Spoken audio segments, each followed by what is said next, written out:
দাঁড়িয়ে আছি ব্রিজের রেলিংয়ের উপর, আর তাকিয়ে আছি কালো ছায়ার ভিতরে জ্বলতে থাকা তারাগুলোর দিকে। আর কথা বলছি আমার বোনের সাথে। আপুরে, আমিও আসছি তোর কাছে। এতদিন আমি সবার অনেক অত্যাচার সহ্য করেছি, কিন্তু আর নয়। আমি সবার অত্যাচার, উপহাস, বাজে কথা শুনতে শুনতে আজ আমি বড্ড ক্লান্ত।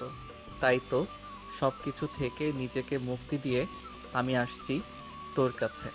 আচ্ছা আপু, তুইও কি আমার সাথে খারাপ ব্যবহার করবি? তুইও কি আমায় সবার মতো দোষী মনে করিস?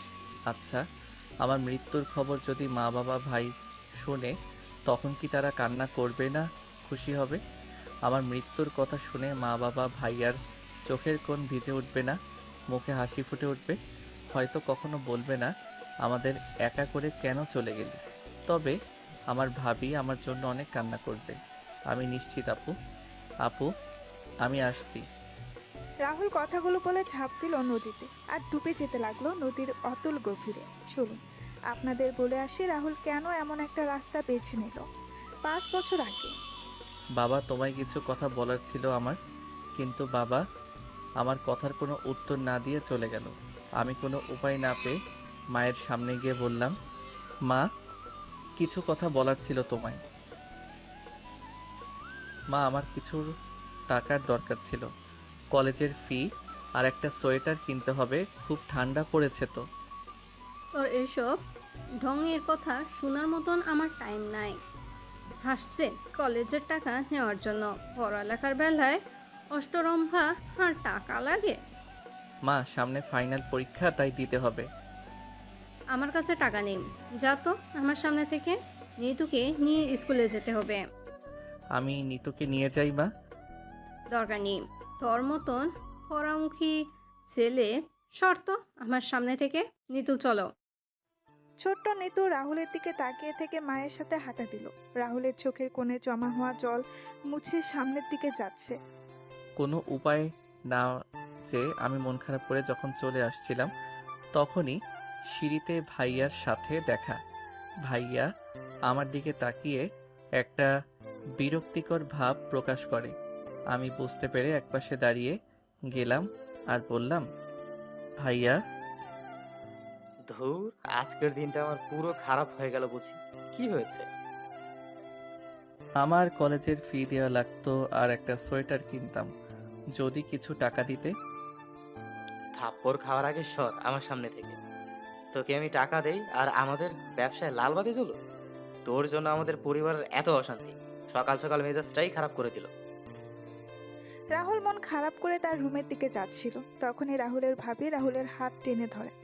রাহুল পেছনে তার ভাবিকে দাঁড়িয়ে থাকতে দেখে বলে। রাহুলের ভাবি রাহুলের গাল টেনে দিয়ে রাহুলের হাতে 3,000 টাকা দিয়ে বলেন। কিছু বলবে ভাবি? না, কিছু দিব তোকে? কি দেব, থাপ্পড়? হুম, থাপ্পড়ও দিব, সাথে কিছু টাকাও। আচ্ছা দাও, আমি আমার গাল এগিয়ে দিচ্ছি, নাও মারো। তোরে না বলছি আমি ওদের কাছে কিছু চাইবি না? তোর যা লাগবে আমাকে বলতে বলছি, তাহলে ওদের বলবি কেন? ভাবি, তুমি তো আমায় এতদূর নিয়ে এসেছো, নিজের মা বাবা থাকতে আমি তোমায় বলি কি করে বলো? তোমার ভবিষ্যৎ বলে তো কিছু আছে। তোমায় তা নিয়ে ভাবতে হবে না। তুমি পড়ালেখা করো, আর কোনো কিছু টেনশন করবি না। আমি হাসপাতালে যাচ্ছি, তুই কলেজে যা, আর ফেরার পথে হাসপাতাল হয়ে আসিস, একসাথে বাসায় আসবো। আচ্ছা ভাবি। নিপুণ চলে যায় সেখান থেকে। আর রাহুল তার ভাবির যাওয়ার দিকে কিছুক্ষণ তাকিয়ে থেকে রুমে গিয়ে রেডি হয়ে বের হয়ে যায় কলেজের উদ্দেশ্যে। এবার আপনাদের রাহুলের পরিচয় দিয়ে দিই। আমাদের গল্পের নায়ক হলো রাহুল। রাহুল এবার ইন্টার 2য় বর্ষে বাণিজ্য বিভাগে পড়ছে। রাহুলের বাবা রহিম চৌধুরী একজন বিজনেসম্যান আর মা নীলা চৌধুরী গৃহিণী। রাহুলের বড় ভাই আরিফ তার বাবার সাথে বিজনেসের দেখাশোনা করে, আর ভাবি নিপুণ একজন ডাক্তার। রাহুলের ছোট্ট একটা বোন আছে নিতু। নিতু এবার 8ম শ্রেণীতে পড়ে। রাহুলের পরিবারের কেউ রাহুলকে দেখতে পারে না, শুধু ভাবি আর নিতু ছাড়া। রাহুলকে অবহেলা করার একটা কারণ আছে, সেটা গল্পের সাথে থাকলেই জানতে পারবেন। কলেজে প্রবেশ করতেই সবাই আমার দিকে তাকিয়ে আমায় বিভিন্ন কথা বলতো। সবাই আমায় আটকড়ো, অপয়া বলে ডাকতো। সবার কথা সহ্য করতে করতে এগুলো এখন আমার গায়ে সয়ে গেছে। আমি যখন ক্লাসে প্রবেশ করি তখন ক্লাসের বাকি সবাই বলে ওঠে, এই দেখে অপয়া আটকড়ো এসেছে, ওর দিকে তাকাস না, তাহলে নিজের ক্ষতি হবে। রাহুল কথাগুলো শুনে সবার দিকে একবার তাকিয়ে পেছনে তার জন্য নির্ধারিত একটা বেঞ্চে গিয়ে বসে পড়ে। এই বেঞ্চে রাহুল ছাড়া আর কেউ বসে না। কিছু সময় পর স্যার এসে ক্লাস নেওয়া শুরু করেন। রাহুল ক্লাসগুলো শেষ করে কলেজে প্রয়োজনীয় টাকা জমা দিয়ে নিপুণের হাসপাতালে চলে যায়। রাহুলকে দেখে নিপুণ বল, এসে গেছিস? হুম। আচ্ছা, 15 মিনিট বস এখানে, আমি একটা রাউন্ড যাচ্ছি। রাউন্ড শেষ করেই বের হব। আচ্ছা। রাহুল বসে রইল আর নিপুণ চলে গেল রাউন্ডে।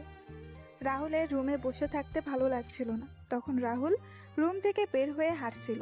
তখনই রাহুল শুনতে পায় একজন লোক ডাক্তারের সাথে কথা বলছে কিছু নিয়ে। রাহুল একটু সামনে এগিয়ে গিয়ে শুনতে পায় একজন লোক বলছে সে এত তাড়াতাড়ি বি পজিটিভ রক্ত কোথায় পাবে। ডাক্তারের পায়ে ধরে বলছে রক্তের ব্যবস্থা করতে, কিন্তু ডাক্তার বারবার বলছে তাদের ব্লাড ব্যাংক নেই। রাহুল পাশে দাঁড়িয়ে দেখতে পেল একটা ছোট্ট ছেলে দাঁড়িয়ে আছে। তখন রাহুল সামনে গিয়ে, আচ্ছা, আমি রক্ত দিতে রাজি আছি। আর ডাক্তার, আমার রক্তের গ্রুপ বি পজিটিভ। রাহুলের কথা শুনে ডাক্তার রাহুলকে নিয়ে গেলেন। যাওয়ার আগে রাহুল ওই লোকের কাঁধে হাত দিয়ে বলে যায় চিন্তা না করার জন্য। 30 মিনিট পর রাহুল রক্ত দিয়ে যখন বের হয়ে আসে তখন রাহুল দেখতে পায় ওই লোকটা আর ছেলেটা একটা লাশকে জড়িয়ে ধরে কান্না করছে।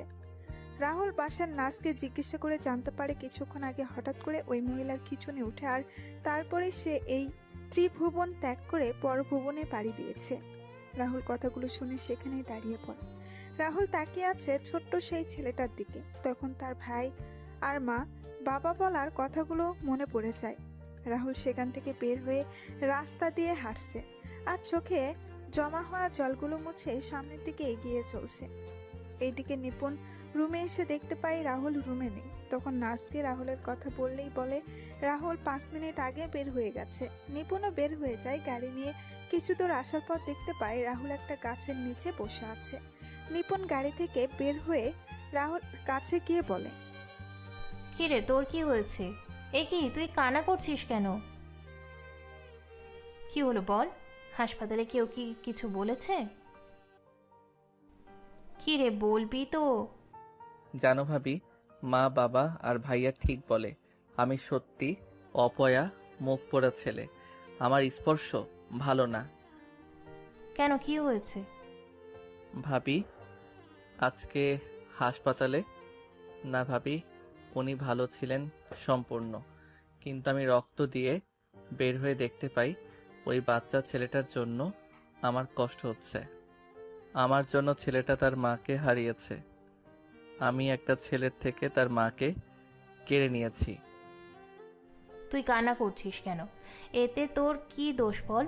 ওনার আয়ু হয়তো ফুরিয়ে এসেছে, তাই উনি মারা গেছেন। রাহুল, এগুলো ভুল ধারণা তোর। চল, আর কান্না করতে হবে না।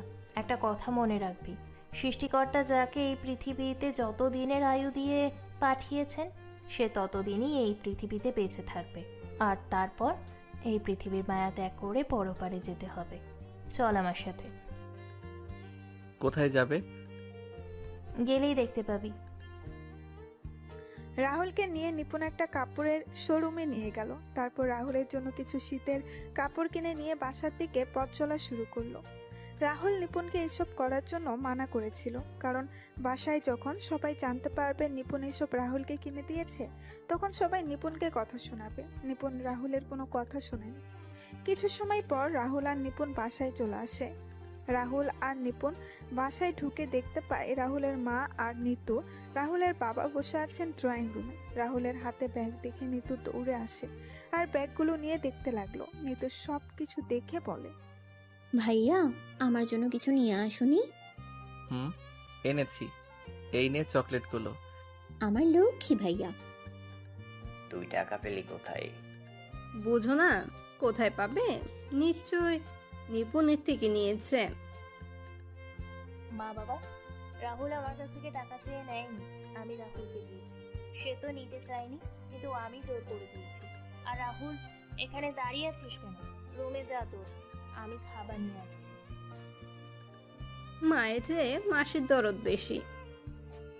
হ্যাঁ মা, মা যদি নিজের ছেলেকে সহ্য করতে পারে না, তাহলে মাসির তো দরদ তো বেশি হবে। রাহুল চলে যায় তার রুমে আর নিপুণ চলে যায় তার রুমে। কিছুক্ষণ পর রাহুলের বাবার ফোন বেজে ওঠে। রাহুলের বাবা ফোন রিসিভ করে দাঁড়িয়ে যান আর বলেন, কি কবে আসছে তোর মেয়ে? ওপাশ থেকে কি বলছে শোনা যাচ্ছে না। রাহুলের বাবা ফোন রেখে রাহুলের মাকে বলেন, জাহিদ কল দিয়েছিল এখন। কি বললেন জাহিদ ভাই? তার মেয়েকে নিয়ে আমাদের এখানে বেড়াতে আসছে কিছুদিনের জন্য।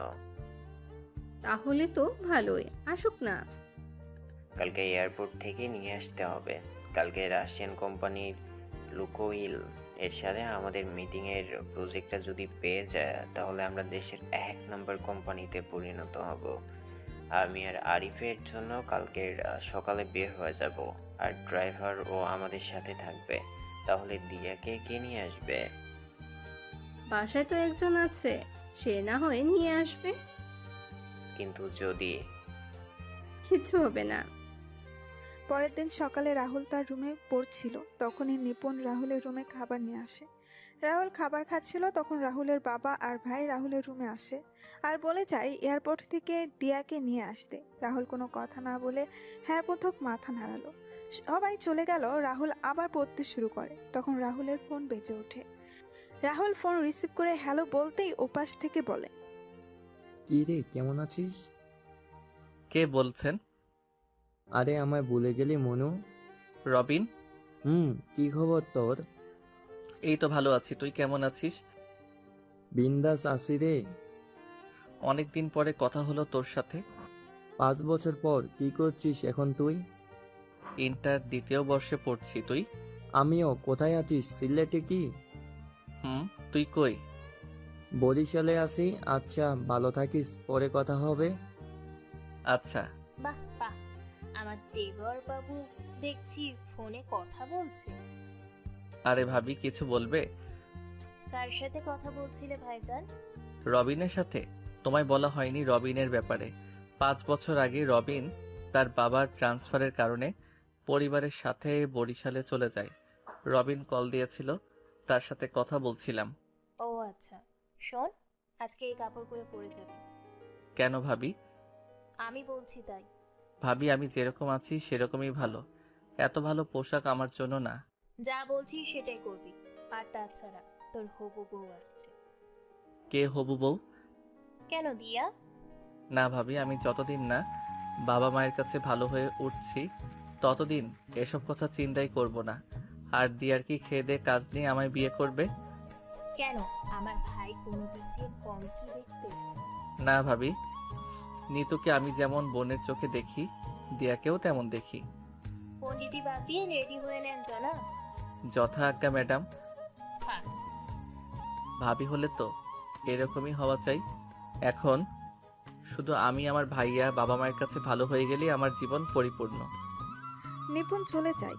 রাহুল রেডি হয়ে নিচে আসতেই রাহুলের মায়ের সাথে দেখা হয়। তখন রাহুলের মা বলেন, এরকম সেজেগুজে কার যে বুক খালি করতে যাচ্ছে কে জানে। মা, তুমি একটু বেশি কথা বলো। একদিন দেখবে তোমার বেশি কথা বলার জন্য কিছু একটা হবে। মা, চাবিটা। ভাইয়া, এনে চাবিটা। রাহুল চাবি নিয়ে সেখান থেকে এয়ারপোর্টে চলে যায় আর গাড়ির সাথে হেলান দিয়ে অপেক্ষা করতে লাগে। কিছুক্ষণ পর একটা মেয়ে এসে রাহুলকে জড়িয়ে ধরে। রাহুল তো মেয়েটার জড়িয়ে ধরা দেখে বেশ অবাক হলো। রাহুল কোনো কথা বলছে না, পুতুলের মতো তাকিয়ে আছে। রাহুলকে ছেড়ে দিয়ে মেয়েটা বলে, বাহ, আগে থেকে তো বেশ হ্যান্ডসাম হয়ে গেছো।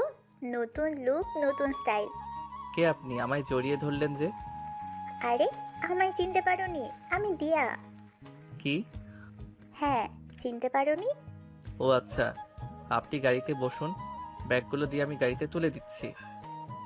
রাহুল ব্যাগগুলো ঢিকিতে রেখে এসে সামনের সিটে বসে দেখতে পায় দিয়া ও সামনের সিটে বসেছে। রাহুল কিছু না বলে গাড়ি স্টার্ট দিল। তখন দিয়া বলে, কি করছো এখন তুমি? গাড়ি চালাচ্ছি। আরে বলছি পড়াশোনা কি করছো? এইচএসসি পরীক্ষার্থী আমি। আমিও তো। পরীক্ষার 1 মাস পরে তাহলে তুমি এখানে? আমি পরীক্ষা দিতেই সিলেটে আসছি। বুঝলাম না কিছুই। আমি সিলেটের এবিএস সরকারি কলেজে ভর্তি হয়েছি, কিন্তু ক্লাস করতাম ঢাকায়। পরীক্ষা দেওয়ার জন্য এখন আমি সিলেটে। ও আচ্ছা। তা তোমার গার্লফ্রেন্ডের কি খবর? ওই রকম প্যারা আমার নাই। আর তাছাড়া বাদ দিন। আচ্ছা, তুমি সেই কবে থেকে আমায় আপনি আপনি করেই বলছো কেন? আমরা তো সমবয়সী। মেয়েদের সাথে আপনি করে কথা বলতে আমি পছন্দ করি। বাপ্পা, তা তোমার বউকে আপনি করে বলবে নাকি? বললেও বলতে পারি। কিন্তু আমি মানবো না তো। মানে কি বলছেন আপনি? বলছি তুমি আমায় আপনি করে বলতে পারবে না। নামুন গাড়ি থেকে। গাড়ি থেকে নামবো মানে? বাসায় চলে এসেছি তাই বলছি নামতে। ও আচ্ছা। দিয়া গাড়ি থেকে নেমে বাসার ভেতর চলে যায়। রাহুল গাড়ি থেকে বাসার কাজের লোককে ব্যাগগুলো নিয়ে যেতে বলে। গাড়ি পার্ক করে ভেতরে গিয়ে তার মায়ের সামনে চাবি রেখে চলে যায় তার রুমে। দুপুরবেলা সবাই যখন খাবার খাচ্ছিল তখন রাহুল তার খাবার নিয়ে চলে যাচ্ছিল, তখন দিয়া বলে, রাহুল, কি ব্যাপার? তুমি এখানে আমাদের সাথে বসে খাবার খাচ্ছ না কেন? আমি টিভির সামনে বসে খাবার খাই। ভাইয়া আমিও তোমার সাথে বসে খাবো। আচ্ছা আয়। কোনো দরকার নেই, এমনি আমার সব কিছু হারিয়েছি। তোর জন্য এখন আমার মেয়েকে হারাতে পারবো না। মা, খাবার ঠান্ডা হয়ে যাচ্ছে, খেয়ে নিন। রাহুল, যা ভাই, তুই টিভি দেখে খাবার খেয়ে নে। নিতু, তোরে যদি ওর সাথে আবার কথা বলতে দেখি তাহলে কিন্তু খুব খারাপ হয়ে যাবে। আমার ভয় হয় তোকেও না কবে হারিয়ে ফেলি। আন্টি, এমন করে বলছো কেন? নিতু তো রাহুলের বোন। তো রাহুলের সাথে কথা বলবে না তো কার সাথে কথা বলবে? দিয়া, খাবার খেয়ে নাও, পরে না হয় কথা বলা যাবে। রাহুল, তোর কিছু লাগবে? না ভাবি। রাহুল খাওয়া দাওয়া শেষ করে তার রুমে গিয়ে ঘুমিয়ে যায়। বিকেলে রাহুলের ফোনের শব্দে ঘুম ভেঙে যায়। রাহুল ফোন হাতে নিয়ে দেখতে পায় unknown number. Rahul call receive করতেই ওপাশ থেকে বলে ওঠে, কি জনাবের ঘুম হয়েছে কি? কে বলছেন আপনি? তোমার বউ বলছি। কি বললেন আপনি? বউ বলেছি, বউ। ফোন রাখলাম আমি। যত সব ফালতু। ফোন রাখলে এখন তোমার রুমে চলে আসবো কিন্তু। তাই আমি আসার আগে তুমি ছাদে চলে এসো। আজব তো, কে আপনি? ওই কুত্তা, আমি দিয়া বলছি। ছাদে আই, কথা আছে। আপনি? হ্যাঁ, ছাদে আই। পারবো না, রাখুন তো আপনি ফোন। ওই কুত্তা, আমি নিচে আসলে কিন্তু তোর খবর আছে বলে দিলাম। দিয়া কথাগুলো বলে ফোন কেটে দেয়। রাহুলও বিছানায় পড়েছিল। তখন রাহুল মনে মনে বলে, কি মেয়ে রে বাবা, এ তো দেখছি মারাত্মক ডেঞ্জারাস মেয়ে। কি করব এখন? না, একবার যে দেখে আসি কি জন্য ডেকেছে। রাহুল রুম থেকে বের হয়ে ছাদে গিয়ে দেখতে পায় দিয়া ছাদে পায়চারি করছে। দিয়া রাহুলকে দেখতে পেয়ে বলে, যাক, বাধ্য ছেলের মধ্যে চলে এসেছিস দেখছি। বলুন কি বলবেন? আমায় এখানে আপনার সাথে কথা বলতে দেখলে মা বাবা আমায় বকাঝকা করবে। তারা আসার আগে বলুন কি জন্য ডেকেছেন। প্রেম করার জন্য ডেকেছি জানা। এই কি বললেন আপনি? কিছু বলি নাই তো। হ্যাঁ বলুন। বাইরে যাব, চল ঘুরে আসি। না, আমি যাব না। চিন্তা নেই, আমি আন্টি থেকে পারমিশন নিয়ে এসেছি। মা বলেছে যাওয়ার জন্য? হ্যাঁ আন্টি বলেছে, সাথে ভাবিও বলেছে। চলুন। কলেজে গিয়ে ক্লাস করা, বাসায় এসে মা ভাইয়ের মুখে কটু কথা শোনা, ভাবে স্নেহ ভালোবাসা আর দিয়ার সাথে পড়াশোনা করা, সব কিছু মিলিয়ে রাহুলের দিনগুলো ভালোই চলছিল। এভাবেই কিছুদিন চলে যায়। রাহুল আর দিয়ার পরীক্ষার দিন চলে আসে। রাহুল তার বাবা মায়ের কাছে গিয়ে পায়ে স্পর্শ করতে গেলে তার মা বাবা সরে যায় সেখান থেকে। রাহুল তার ভাইয়ের দিকে এগিয়ে যেতেই তার ভাইয়া চলে যায়। রাহুল উপরের দিকে তাকিয়ে একটা হাসি হেসে ভাবির কাছে গিয়ে ভাবির পায়ে স্পর্শ করতে গেলেই ভাবি রাহুলকে থামিয়ে দিয়ে বলেন, আমি আশীর্বাদ করি ভাই, তোর পরীক্ষা যেন ভালো হয় এবং তুই যে মানুষের মতো মানুষ হতে পারিস। পহরামুখ ছেলে আবার মানুষ হবে? বৌমা, এসব কথা অপয়া ছেলেদের জন্য না, এগুলো যোগ্য মানুষকে বলতে হয়। নিপুণ যখন কিছু বলতে যাবে তখন দিয়া নিচে এসে রাহুলের মা আর বাবার পা স্পর্শ করে বলে, আঙ্কেল আন্টি, আমায় তোমরা আশীর্বাদ করো, আমি যেন ভালো করে পরীক্ষা দিতে পারি। চিন্তা করিস না মা, তোর পরীক্ষা ভালো হবে। তোর পরীক্ষা নিশ্চয়ই ভালো হবে। অপয়া পরামুখদের পরীক্ষা কখনো ভালো হবে না। রাহুল তার মা আর বাবার কথা শুনে চোখের কোণে জল এসে জমা হয়। রাহুল চোখের জল মুছে বাহিরে চলে যায়। কিছুক্ষণ পর দিয়া বাহিরে চলে আসে। তারপর রাহুল একটা সিএনজি নিয়ে চলে যায় কলেজে। এভাবেই শেষ হয়ে যায় এক এক করে সকল পরীক্ষা। রাহুল পরীক্ষার হল থেকে বের হয়ে বসেছিল, তখন দিয়া এসে রাহুলকে বলে, রাহুল, আজকে বিকেলে ছাদে আসিস তো, কেন? দরকার আছে, তাই আসতে বলেছি তোকে। আচ্ছা, বাসায় চলেন এখন। রাহুল আর দিয়া বাসায় চলে আসে। বিকেলবেলা রাহুল ঘুমিয়েছিল, তখনই রাহুলের ফোন বেজে ওঠে। রাহুল ফোনের স্ক্রিনে তাকিয়ে দেখতে পায় দিয়ার নাম্বার। তখন রাহুলের মনে পড়ে দিয়া বলেছিল সাথে যাওয়ার জন্য। রাহুল ফোন রিসিভ করে বলে ওঠে, হ্যালো। ওই হাদারাম, গরু কুত্তার শুয়োর, কি বলছিলাম মনে নেই তোর? এই তো আমি আসছি, 1 মিনিট। রুম থেকে বের হতেই সামনে ভাবিকে দেখতে পেলাম। তখন ভাবি বলে, কুত্তা, হাদারাম কোথায় যাচ্ছ? ছাদে নাকি? ওয়েট ওয়েট, তুমি জানলে কি করে? আমি একা না, পাশের ছাদে থাকা সবাই শুনেছে। বেশি বকবক না করে এখন উপরে যাও, তা না হলে আরো কি কি বলবে। যাচ্ছি। By the way, best of luck. কিন্তু কেন ভাবি? সেটা না হয় ছাদে গেলেই জানতে পারবি। রাহুল মাথা চুলকাতে চুলকাতে সাথে চলে যায়। রাহুল সাথে গিয়ে দেখতে পায় দিয়া রাগী চোখে সাথের দরজার দিকে তাকিয়ে আছে। রাহুল দিয়ার এমন রাগী চেহারার দিকে তাকিয়ে ভয়ে ভয়ে দিয়ার সামনে যায়। দিয়া রাহুলকে দেখতে পেয়ে বলে ওঠে, চোখ বন্ধ কর। কেন? চোখ বন্ধ করতে বলছি না? উফ, এত কথা বলিস কেন? আচ্ছা, করলাম। দিয়ার রাহুল কথা শুনে চোখ বন্ধ করে দাঁড়ায়। তখন দিয়া তার পেছন থেকে ফুল বের করে রাহুলকে চোখ খুলতে বলে। দিয়া বলা শুরু করে, আমি তোমার সঙ্গে তোমার জগতে চিরকালের জন্য থেকে যেতে চাই। আমার দুনিয়ায় শুধুমাত্র তোমারই অস্তিত্ব রয়েছে। তোমার মুখে হাসি ফোটানোর জন্য সমস্ত কিছু করতে রাজি আছি আমি। এই খোলা আকাশ, এই দিনের আলোয় আলোকিত সকলের সামনে বলতে আমার লজ্জা করছে না যে আমি তোমার ভালোবাসার জন্য উন্মাদ। I love you Rahul. দিয়া চোখ বন্ধ করে এক নিঃশ্বাসে কথাগুলো বলে রাহুলের কোনো রেসপন্স না পেয়ে অল্প কিছু সময় ধীরে ধীরে চোখ খুলে সামনের দিকে তাকায়।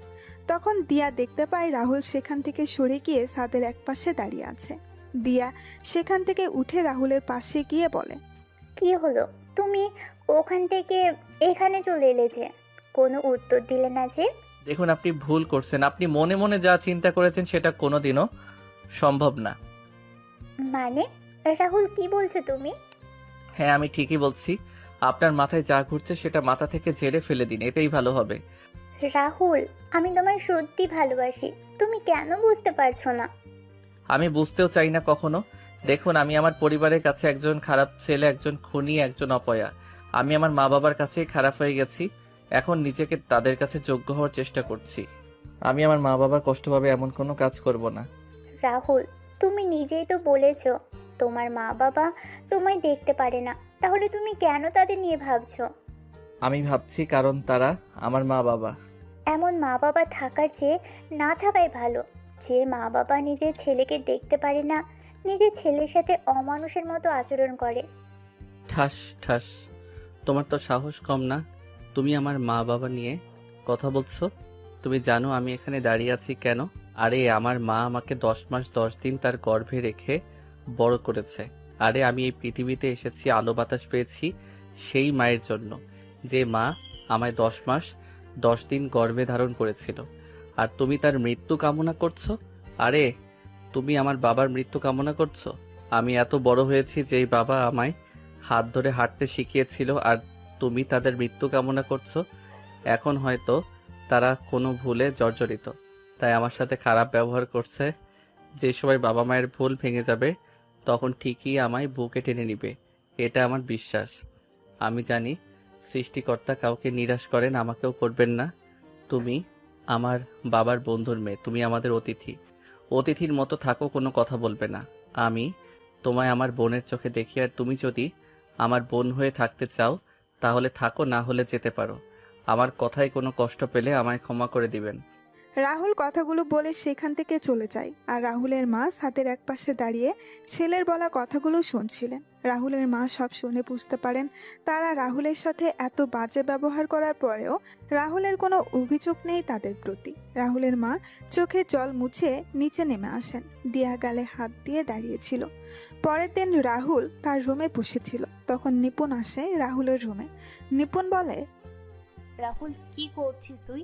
এই তো ভাবি বসে আছি, কিছু বলবে? হ্যাঁ, আমি অনেক দিনের জন্য বাসায় যাব, তুইও চল।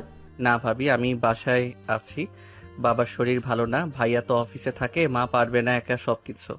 কিন্তু ভাবি তুমি চিন্তা করো না তো, তুমি যাও বাড়ি থেকে ঘুরে আসো। তোমার এই সময়ে আঙ্কেল আর আন্টিদের সাথে থাকাই ভালো। আচ্ছা ভাই, সাবধানে থাকবি, কেউ কিছু বললে চুপ করে থাকবি না, সাথে সাথে উত্তর দিবি। ওকে ডাক্তার আফা, ফাজিল। Bye bye. আপনার বলা হয়নি ভাবি, ভাবি কনসিভ করেছে 3 মাসের অন্তঃসত্ত্বা, তাই ভাবিকে তার বাড়িতে গিয়ে কয়েকদিন থাকতে বলেছেন তার বাবা মা। রাতের বেলা রাহুল যখন তার রুমে বসেছিল তখন রাহুলের রুমে খাবার নিয়ে কেউ প্রবেশ করে। তখন রাহুল তার রুমে বসে পরীক্ষার প্রশ্নগুলো দেখছিল। রাহুল তার রুমে কারো উপস্থিতি বুঝতে পেরে পেছন ফিরে তাকান। রাহুল দেখতে পায় তার মা খাবার হাতে রুমে দাঁড়িয়ে আছেন। রাহুল খুশি হয়ে তার মায়ের দিকে এগিয়ে গিয়ে, এগুলো না। রাহুলের মা রাহুলের দিকে তাকিয়ে বুঝতে পারলেন রাহুল কেন আসলো না। রাহুলের মা বলেন, খাওয়াটা খেয়ে আমায় উদ্ধার করো নবাব সাহেব। আচ্ছা মা, রেখে যাও, আমি খেয়ে নিব। হ্যাঁ, খেয়ে নাও। রাহুলের মা চলে গেলেই রাহুল খাবার খেয়ে ঘুমিয়ে পড়ে।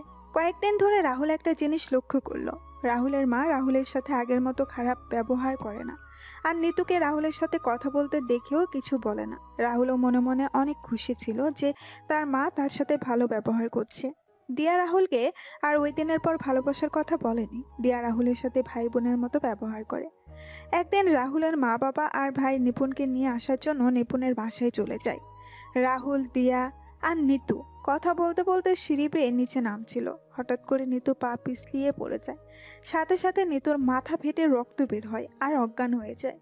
রাহুল আর দিয়া নিতুকে তুলে নিয়ে নিতুর রুমে নিয়ে যায়। রাহুল নিতুর মাথার রক্ত মুছে দিচ্ছে আর বলছে, বোন, এই বোন চোখ খোলো না, এই বোন কথা বল। দিয়া নিতুর জ্ঞান ফিরছে না কেন? আমিও বুঝতে পারছি না, পানি দিয়েছি তো। এদিকে রাহুলের মা বাবা, ভাই ভাবি বাসায় এসে কাউকে দেখতে না পেয়ে হঠাৎ করে নিতুর রুম থেকে রাহুলের কণ্ঠ শুনতে পায়। সবাই নিতুর রুমে গিয়ে দেখতে পান রাহুল নিতুর মাথায় ব্যান্ডেজ করে দিচ্ছে আর দিয়া নিতুর চোখে মুখে জল দিচ্ছে। রাহুলের মা নিতুর কাছে গিয়ে নিতুর মাথায় হাত বুলিয়ে দিয়ে আতঙ্কগ্রস্ত কণ্ঠে বলেন, কি হয়েছে নিতুর, আর মাথায় ব্যান্ডেজ কেন? আসলে মা, আমরা কথা বলতে বলতে সিঁড়ি বেয়ে নিচে নামছিলাম, তখন হঠাৎ করে নিতু পা পিছলিয়ে পড়ে যায়। চিন্তা করো না মা, আমি ব্যান্ডেজ করে দিয়েছি, এক্ষুনি জ্ঞান ফিরে আসবে। কি গো, ডাক্তারকে কল দিয়েছিলে? হ্যাঁ, ডক্টর বলেছে আসতে। নিতু, নিতু, মা কথা বল। আমি যে কেন তোকে বাসায় একা রেখে গেলাম, আমি তো ভুলে গিয়েছিলাম একটা অপয়া অলক্ষণের ছেলে রয়েছে এ বাড়িতে। আসলে মা, ঠাস, আর কয়জন খাবি তুই রাক্ষস? তোর জন্য আমাদের হাসি খুশি পরিবারটা ধ্বংস হয়ে যাচ্ছে। আজকে তোকে তো আমি মেরেই ফেলবো। আরিফ কথাগুলো বলে রাহুলকে মারতে লাগলো আর রাহুল বলছে, ভাই আমার কথাটা শোনো, আমি কিছু করিনি। আহ মা, ভাইয়া। রাহুল চিৎকার করছে কিন্তু আরিফ রাহুলকে মেরেই যাচ্ছে। নিপুণ সবকিছু দেখছিল। তখন নিপুণ আরিফকে ধাক্কা দিয়ে সরিয়ে বলে ওঠে, রাহুলকে কেন মারছো একা? দিয়াও তো সাথে ছিল তাহলে। কি বলছো কি বৌমা? নিপুণ, মাথা ঠিক আছে তোমার?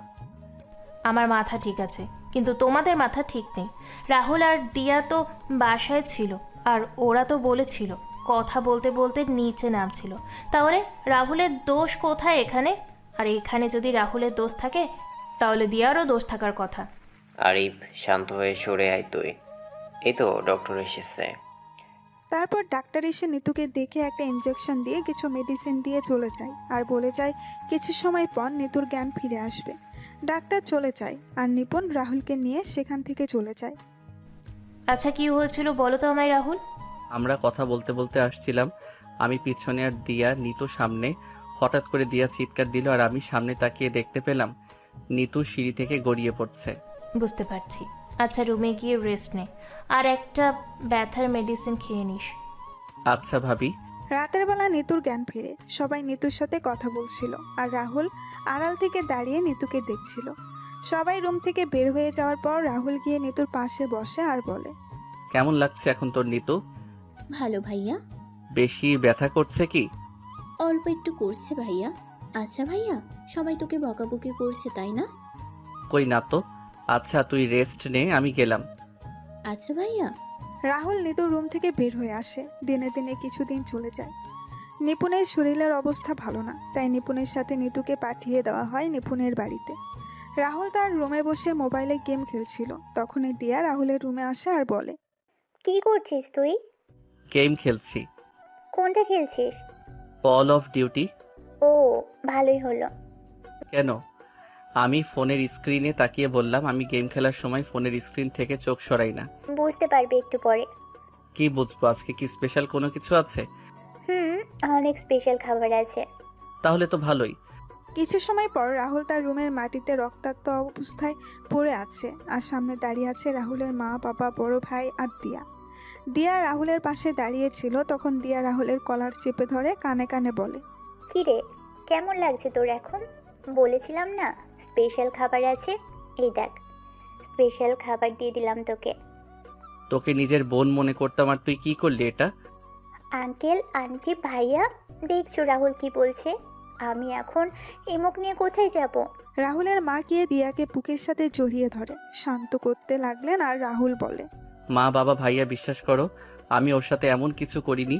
আমি তো দিয়াকে নিজের বোন মনে করি। তাহলে আমি এমনটা করতে যাব কেন? তোর মতন কুলাঙ্গার ছেলে জন্ম দেওয়া আমার সবচেয়ে বড় ভুল হচ্ছিল, যার মাসুল আমি তোর জন্মের পর থেকে পেয়ে আসছি আর পেয়েও যাব। মা। টসটাস, আর কোনো কথা বলবি না তুই। এখনই আমার বাসা থেকে বের হয়ে যা। তোর মতো ছেলে আমাদের কোনো দরকার নাই। আজকে থেকে আমি তোকে তেজ্য পুত্র করলাম। আজকের পর থেকে আমার একমাত্র ছেলে আরিফ। আরিফ ছাড়া আমার কোনো ছেলে নেই। বাবা, আমার একটা কথা তোমরা শোনো, তারপর না হয় আমায় যা বলার বলো। শুনতে পাসনি বাবা কি বললো? এখনই বাসা থেকে বের হয়ে যা। মাটি থেকে কোনো রকমে উঠে আমি মায়ের পায়ের কাছে গিয়ে মায়ের পা জড়িয়ে ধরে বললাম, মা তুমি বিশ্বাস করো আমি এমন একটা কাজ করব। আমি এতদিন তোমাদের সাথেই ছিলাম, তোমাদের আদর্শে বড় হয়েছি। মা বিশ্বাস করো আমি এমন কাজ করি না। হারিফ, এই ধর্ষণকারীকে আমার পা থেকে নিয়ে যা। আমার ঘরে আমার ছোট আরেকটি মেয়ে আছে।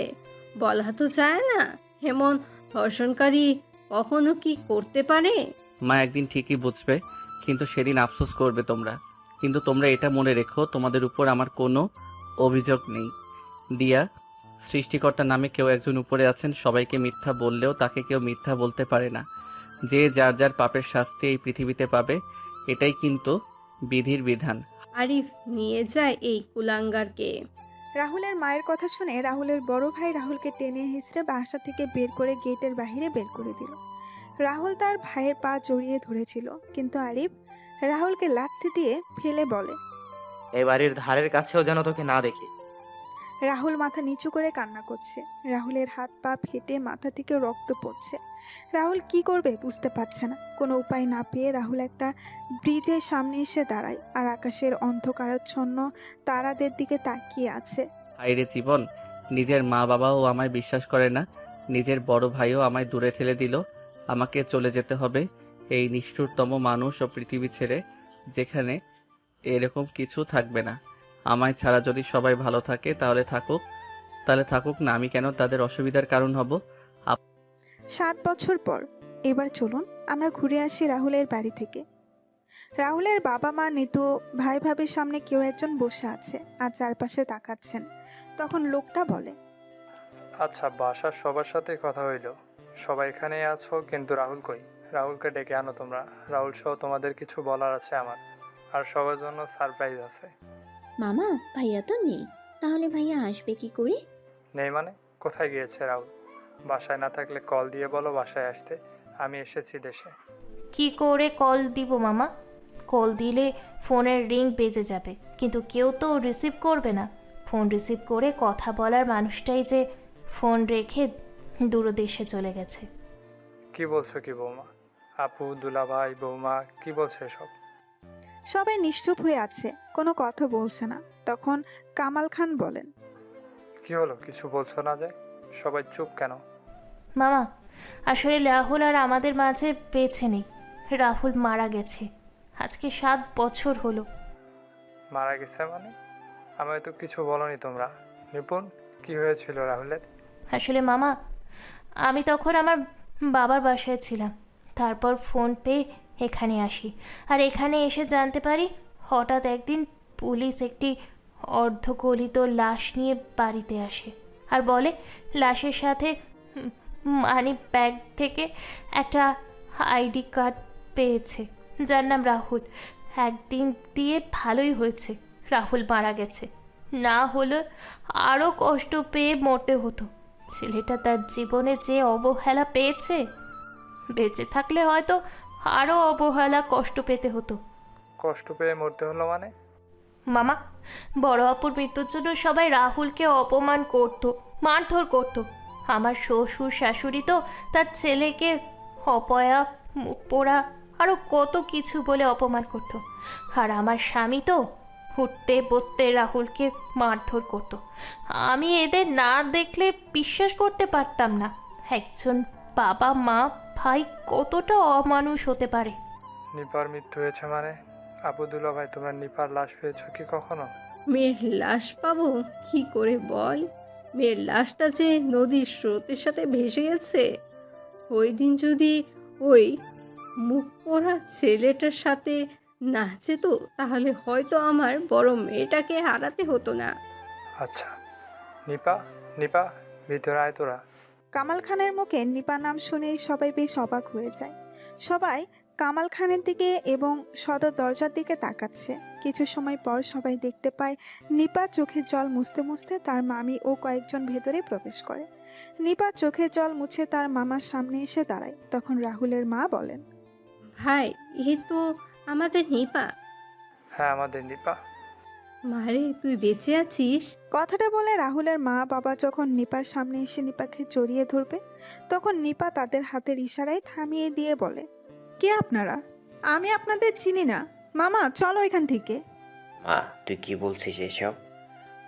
আমরা তোর বাবা মা, আমাদের চিনতে পারছিস না তুই? কোনো খুনিদের সাথে আমার কোনো সম্পর্ক নেই। আমি এখানে এসেছিলাম আমার ভাইয়ের সাথে দেখা করার জন্য, কিন্তু আমার ভাই যখন এখানে নেই, তখন এখানে থেকে আমার কোনো লাভ নেই। আপু, কি বলছিস এসব? এটা তো তোর বাড়ি। এই বাড়ি ছেড়ে কোথায় যাবি তুই? তোদের মতো খুনিদের সাথে আমার কোনো সম্পর্ক নেই। এই বাড়ি আমার না। যে বাড়িতে তোদের মতো খুনিরা বাস করে, সেই বাড়ি কখনো আমার হতে পারে না। নিপা, শান্ত হ মা তুই। মামা, এরা 3 জনে মিলে আমার ভাইটাকে মেরে ফেলেছে। আমি কি করে শান্ত হব তুমি বলতে পারো মামা? যে ভাইয়ের কারণে আমি এখনো এই পৃথিবীতে বেঁচে আছি, আজ সেই ভাই এই পৃথিবীতে বেঁচে নেই। আমি সবাইকে বলেছিলাম রাহুলের কথাগুলো শোনার জন্য, কিন্তু রাহুলের কথাগুলো শোনেনি। উল্টো রাহুলকে অপমান করতো এরা। ছেলেটাকে বিনা দোষে ছোটবেলা থেকে অবহেলা অপমান করে এসেছে সবাই। একটা বাইরের মেয়ের কথা শুনে রাহুলকে আঘাত করে রক্তাক্ত অবস্থায় বাসা থেকে বের করে দিয়েছে এরা। তুমি কে? আপু, আমি আপনার ছোট ভাই আরিফের স্ত্রী। সত্যি একজন মা যে এত পাষাণ হতে পারে, সেটা আমি তোমায় না দেখলে বুঝতেই পারতাম না। যে ছেলেটাকে 10 মাস 10 দিন নিজের শরীরে বহন করলাম, সেই ছেলের সাথে অমানুষের মতো ব্যবহার করলে তুমি। ছি মা, ছি। রাহুলের মা বাবা মাথা নিচু করে বসে আছেন, কোনো কথা বলছেন না। নিপা আবার বলে ওঠে, মামা, তুমি এখানে থাকবে এখনো? আমি গেলাম, তুমি আসো। মা, তুই আমাদের ছেড়ে যাস না। তোকে এতদিন পরে ফিরে পেয়েছি, তোকে আর হারাতে দিব না। আমাকে এখানে রাখতে হলে আমার ভাইকে ফিরিয়ে আনতে হবে আপনার। পারবেন আনতে আপনি? জানি পারবেন না, তাই আমাকে আটকে রাখার কোনো বৃথা চেষ্টা করবেন না আপনি। আসি আমি। নিপা বের হয়ে চলে যায় বাসা থেকে। রাহুলের মা বসে পড়েন মাটিতে আর কান্না করতে থাকেন। কিছু সময় পর কামাল খান সবাইকে নিয়ে বাসায় ফিরে আসেন। রাতের বেলা নিপা বেলকনিতে রাহুলের ছোট্টবেলার ছবির দিকে তাকিয়ে আছে আর বলছে, আমাকে একা করে চলে গেলি ভাই। রাহুল, তুই না ছোটবেলায় আমায় বলতি। ও, তুই তোর হাতের মুঠোয় আমার একটা আঙুল ধরে আমায় পৃথিবী ঘুরিয়ে দেখাবি? ভাই, তুই আমায় একা রেখে চলে গেলে পৃথিবী ছেড়ে, আমি তোর জন্য কিছুই করতে পারিনি রে, বড় বোন হয়ে। কিন্তু তুই ছোট ভাই হয়ে আমার জন্য অনেক কিছু করেছিস। ভাই, আয় না তুই ফিরে, আমি যে তোকে খুব মিস করছি রে ভাই। এইদিকে রিমি তার বান্ধবী জয়ীকে বলছে, কি ব্যাপার, কয়েকদিন যাবত ওই ছেলেটাকে কলেজে দেখতে পাচ্ছি না কেন? কার কথা বলছিস? আরে ওই যে একটা ছেলে খাবার ডেলিভারি দিয়ে যায় আমাদের বাসায় এসে। হঠাৎ করে ছেলেটার খোঁজ নিচ্ছিস কেন? প্রয়োজন তো আছেই। এদিকে রবিন ঘুম থেকে উঠে বলছে, রাজ, এই রাজ, আর কত ঘুমাবি? ওঠে এবার। হ্যাঁ বল। ওঠে তাড়াতাড়ি, 9:30 বাজে। আজকে স্যার বলেছিল 10টার আগে অফিসে গিয়ে তার সাথে কাজে যাওয়ার আগে দেখা করার জন্য। হ্যাঁ উঠছি। ওই শাল্লা পইরারে যদি পাইতাম তাহলে। হয়েছে, আর কথা কইতে হইব না মনু। আচ্ছা মনু, মই এখন আইতেছি। রাজ ফ্রেশ হয়ে এসে দুজনে নাস্তা করে বের হয়ে যায় অফিসের উদ্দেশ্যে। রাজ আর রনির অফিসে এসে স্যারের সাথে দেখা করে এসে দুজনেই বসে থাকে ওয়ার্ডার আসার জন্য। তখন রবিন বলে, কয়েকদিন ধরে আমাদের কলেজে যাওয়া হচ্ছে না, আর কয়েকদিন পরেই কলেজের 2য় বর্ষের ফাইনাল পরীক্ষা। কি করব কিছু বুঝতে পারছি না। চিন্তা করিস না, কালকে যাব। যত তাড়াতাড়ি সম্ভব নোট সংগ্রহ করে পড়া শুরু করে দিতে হবে রে। হ্যাঁ রে বল্টু। ডং করবি না শালা। আচ্ছা, আমার ভুল হয়েছে। আচ্ছা, তোকে দেখছি ওই সবুজ বাগানের রাস্তা ধরে 3তলা বাসায় ডেলিভারি দিতে দেখা যায়। কাহিনী কি বলতো? বন্ধু, কি আর কমু ক। বল, কি হয়েছে? ভাই আর বলিস না, এক বদমেজাজি মেয়ে খাবার অর্ডার করে আর অফিসে ফোন দিয়ে বলে আমাকে খাবার ডেলিভারি করার জন্য। কেন? ভাই সে অনেক কথা রে। আজকে শুক্রবার, তেমন কাজ নেই, বল কি কাহিনী। মনে পড়ে তোর, 1 মাস আগে আমরা একটা রাস্তা দিয়ে আসছিলাম, তখন কয়েকটা মেয়ে বসেছিল আর আমাদের নিয়ে হাসাহাসি করে কথা বলছিল। তখন তুই আমি রেগে মেয়েদেরকে বিভিন্ন কথা বলি, তখন একটা মেয়ের সাথে ঝগড়া করি। হ্যাঁ মনে আছে তো। আচ্ছা, একটু ক্লিয়ার করে বলতো মামা আমায় সবকিছু। রাজ বলে, শোন তাহলে। 1 মাস আগে। এই বদমেজাজি কথাটা কে বলেছে? কেন বলতে বলেছি তোদের? রবিন, চল তো, এখানে থেকে কোনো লাভ নেই। ওই আমার কথার উত্তর না দিয়ে এখান থেকে তোরা যেতে পারবি না। শুধু শুধু ঝামেলা করেছেন কেন বলুন তো? ঝামেলা কি আমি করছি? রবিন চল তো, এই বেয়াদব বদমেজাজি মেয়ের সাথে কথা বলে লাভ নাই। এই এই ধুর যা। রাজ আর রনির সেখান থেকে চলে আসে। পরের দিন সকালে রাজ কলেজ থেকে ফিরে কাজে লেগে যায়। তখন একটা খাবারের অর্ডার আসে। রাজ খাবারের অর্ডার নিয়ে চলে যায় ডেলিভারি দিতে। রাজ একটা বাসার সামনে এসে বেল দিল। কিছু সময় পর কেউ একজন দরজা খুলে দিল। রাজ তার ব্যাগ থেকে খাবার বের করতে করতে বলল, স্যার এই নিন আপনার অর্ডার করা খাবার। চোখের কি মাথা খেয়েছেন? বদমেজাজি, সরি, কিন্তু এখানে তো আরমান শিকদারের নাম লেখা। উনি আমার বাবা। আচ্ছা খাবারগুলো দে। এই নেন। কিছু সময় পর রাজ টাকা নিয়ে সেখান থেকে চলে আসে। পরের দিন সকালে রাজকে তার অফিস থেকে কল দিয়ে বলে তাকে একটা অর্ডার দেওয়া হয়েছে এবং মোবাইল নাম্বার ও ঠিকানা বলে দেওয়া হয়। রাজ খাবার পিক করে অফিস থেকে দেওয়া ঠিকানায় চলে যায়। রাজ সেখানে গিয়ে দেখতে পায় একটা নির্জন রাস্তা, কেউ নেই। রাজ তখন ফোন বের করে ওই মোবাইল নাম্বারে কল দিল। হ্যালো, কে বলছেন? হ্যালো ম্যাম, আপনার একটা খাবারের অর্ডার ছিল। আমি খাবার নিয়ে আপনার দেওয়া ঠিকানায় চলে এসেছি। ও, আমি তো ওই জায়গা থেকে চলে এসেছি। আচ্ছা আপনি এক কাজ করুন, আমি হাতিমবাগ পয়েন্টে আছি, আপনি এখানে চলে আসুন। আচ্ছা। কিছু সময় পর রাজ হাতিমবাগ পয়েন্টে গিয়ে ওই নাম্বারে কল দিল। কল দেওয়ার কিছু সময় পর একজন মেয়ে আসে খাবার নেওয়ার জন্য। রাজ মেয়েটার হাতে খাবার নিয়ে বলে, ম্যাম এই নিন আপনার খাবার। ম্যাম বিলটা। এ কি, আমি কি ঠান্ডা খাবার খাবো নাকি? ম্যাম আমি গরম গরম খাবার নিয়ে বের হয়েছিলাম, কিন্তু সবুজবাগ থেকে এখানে আসতে আসতে খাবার ঠান্ডা হয়ে গেছে। আপনার বিল হয়েছে 560 টাকা। 560 টাকা মানে? আমার ফোন বের করে ম্যামকে দেখিয়ে বললাম, এই দেখুন ম্যাম, খাবারের দাম 480 টাকা আর ডেলিভারি চার্জ 80 টাকা। একে তো ঠান্ডা খাবার দিচ্ছিস, তার উপর বলছিস 560 টাকা। আমি 500 টাকা দিচ্ছি, এগুলো নিয়ে যা।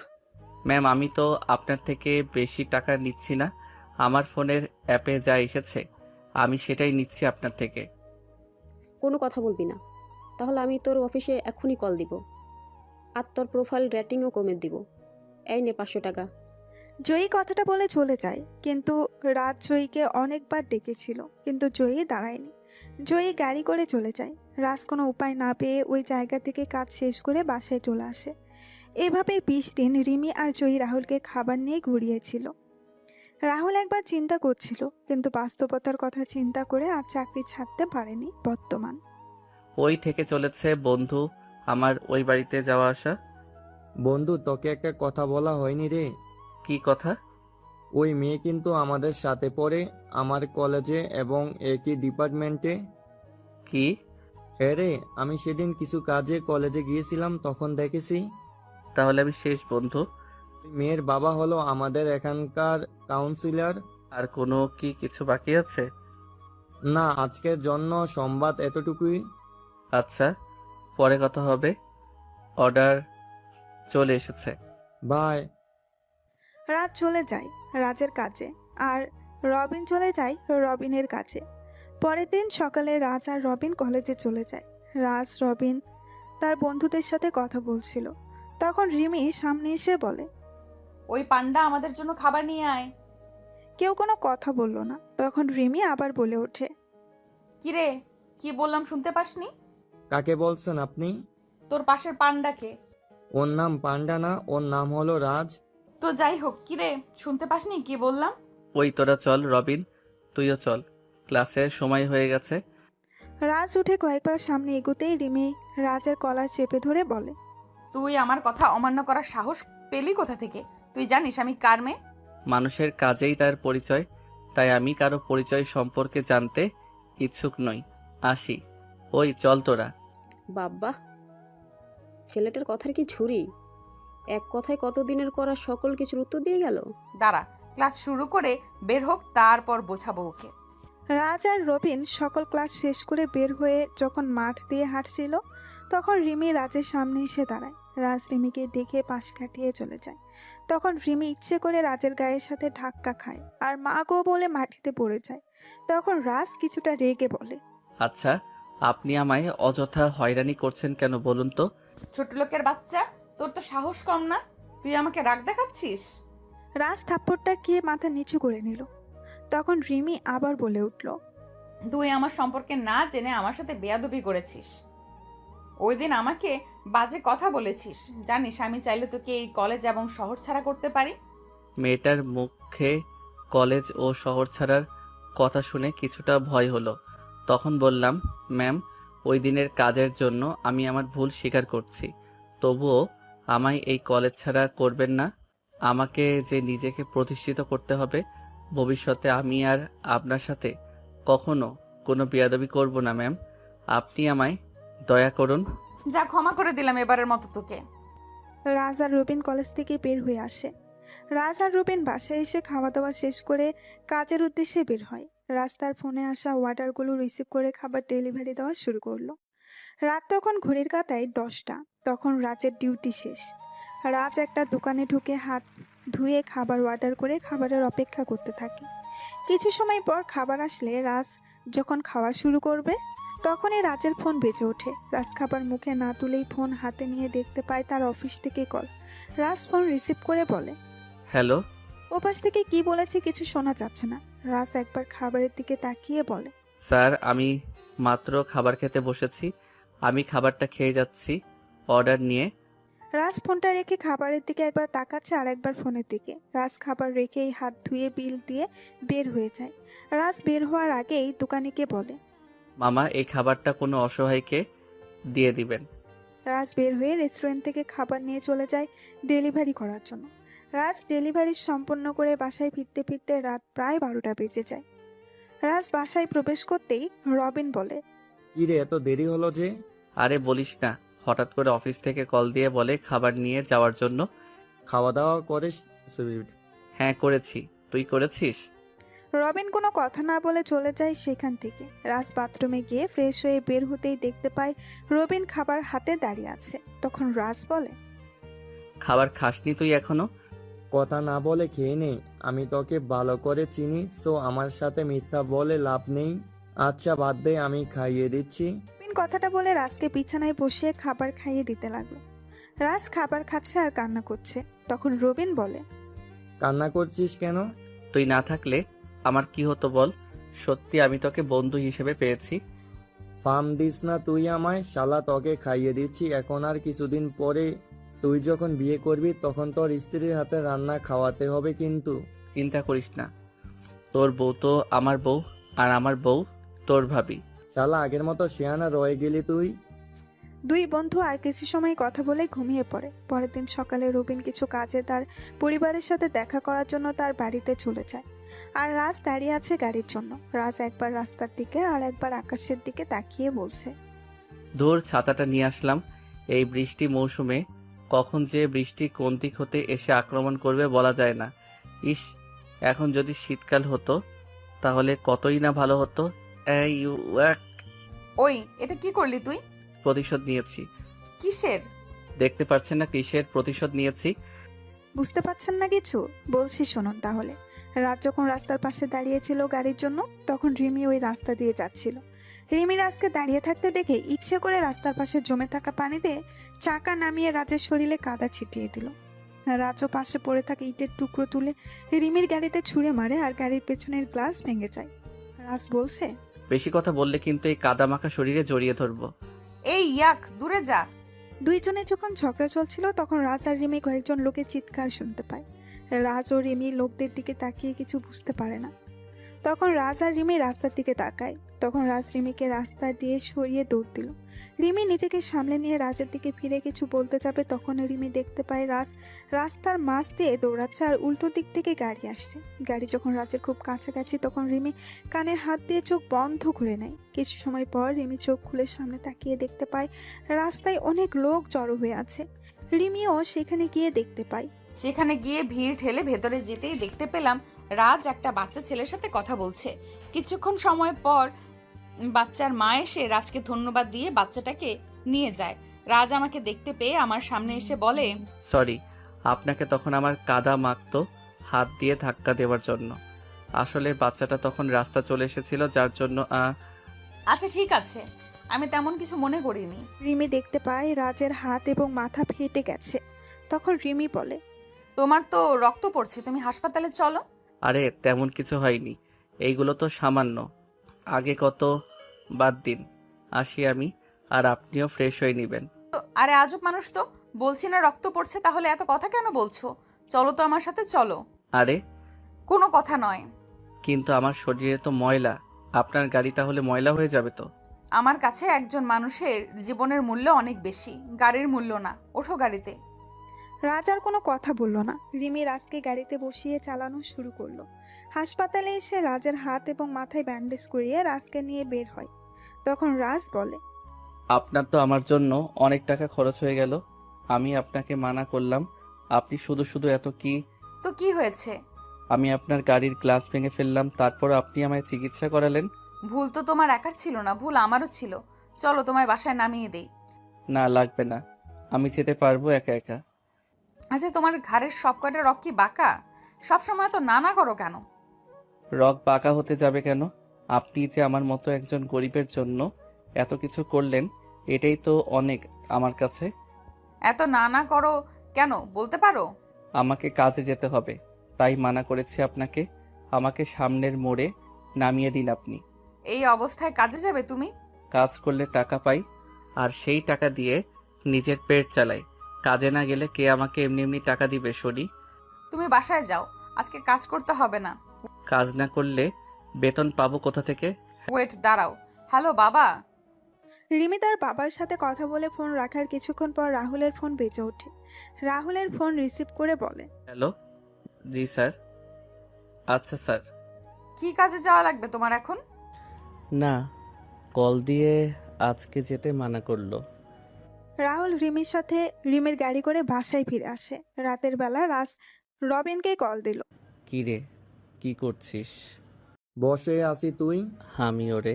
রাত শোন, আমাকে না 1 সপ্তাহ বাড়িতে থাকতে হবে। বাড়িতে অনেক কাজ, আর আমি অফিস থেকে ছুটি নিয়েছি। আমি বাসায় বসে সব কিছু দেখছি। আচ্ছা, আঙ্কেল আর আন্টি কেমন আছে?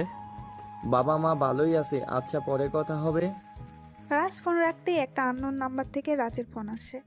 রাজ কল রিসিভ করে বলে, হ্যালো, কে বলছেন? আমি বলছি। আমিটা আবার কেমন নাম? আমি রিমি বলছি। এই, আপনি আমার নাম্বার পেলেন কোথা থেকে? পেয়েছি রাস্তার পাশে একটা বিদ্যুতের খাম্বাতে। কেন কল দিয়েছেন? প্রেম করার জন্য। কি? এত কথা বলিস কেন? মেডিসিন খেয়েছিস? না, খাইনি। কেন? পড়া শেষ করে খেয়ে নিব। এখন রাত 12টা বাজে, এখনো খাবার খাসনি? পড়ছিস? হুম, এখন খাবো। আচ্ছা খাবার খেয়ে নে তাহলে। রিমি কথাটা বলে ফোন রেখে দিল। রাজ খাবার খেয়ে ঘুমিয়ে পড়ে। এদিকে কেউ বলছে, কি বলছিস কি তুই? ফোনের উপাস থেকে কি বলছে সেটা শোনা যাচ্ছে না। তখন জিপি বলে, বাহ, তাহলে তো ভালোই হয়েছে। এবার ওই রহিম চৌধুরীর পরিবারের সব কটাকে একসাথে যন্ত্রণা দিয়ে মারবো। এতদিন পারিনি, কিন্তু এখন শেষ করব। ছোটটাকে তো অনেক আগেই ওর পরিবার থেকে সরিয়ে দিয়েছি, এবার ওদের পাল্লা। এবার আমার মাস্টার রানীকে ফিরিয়ে আনতে হবে। জিপি ফোনটা কেটে তার ফোনের সেভ করা নাম্বারে কল দিল। কল রিসিভ হতেই জিপি বলে, রানীমা, এবার তোকে তো ফিরতে হবে, খেলা শুরু করতে হবে তোকে।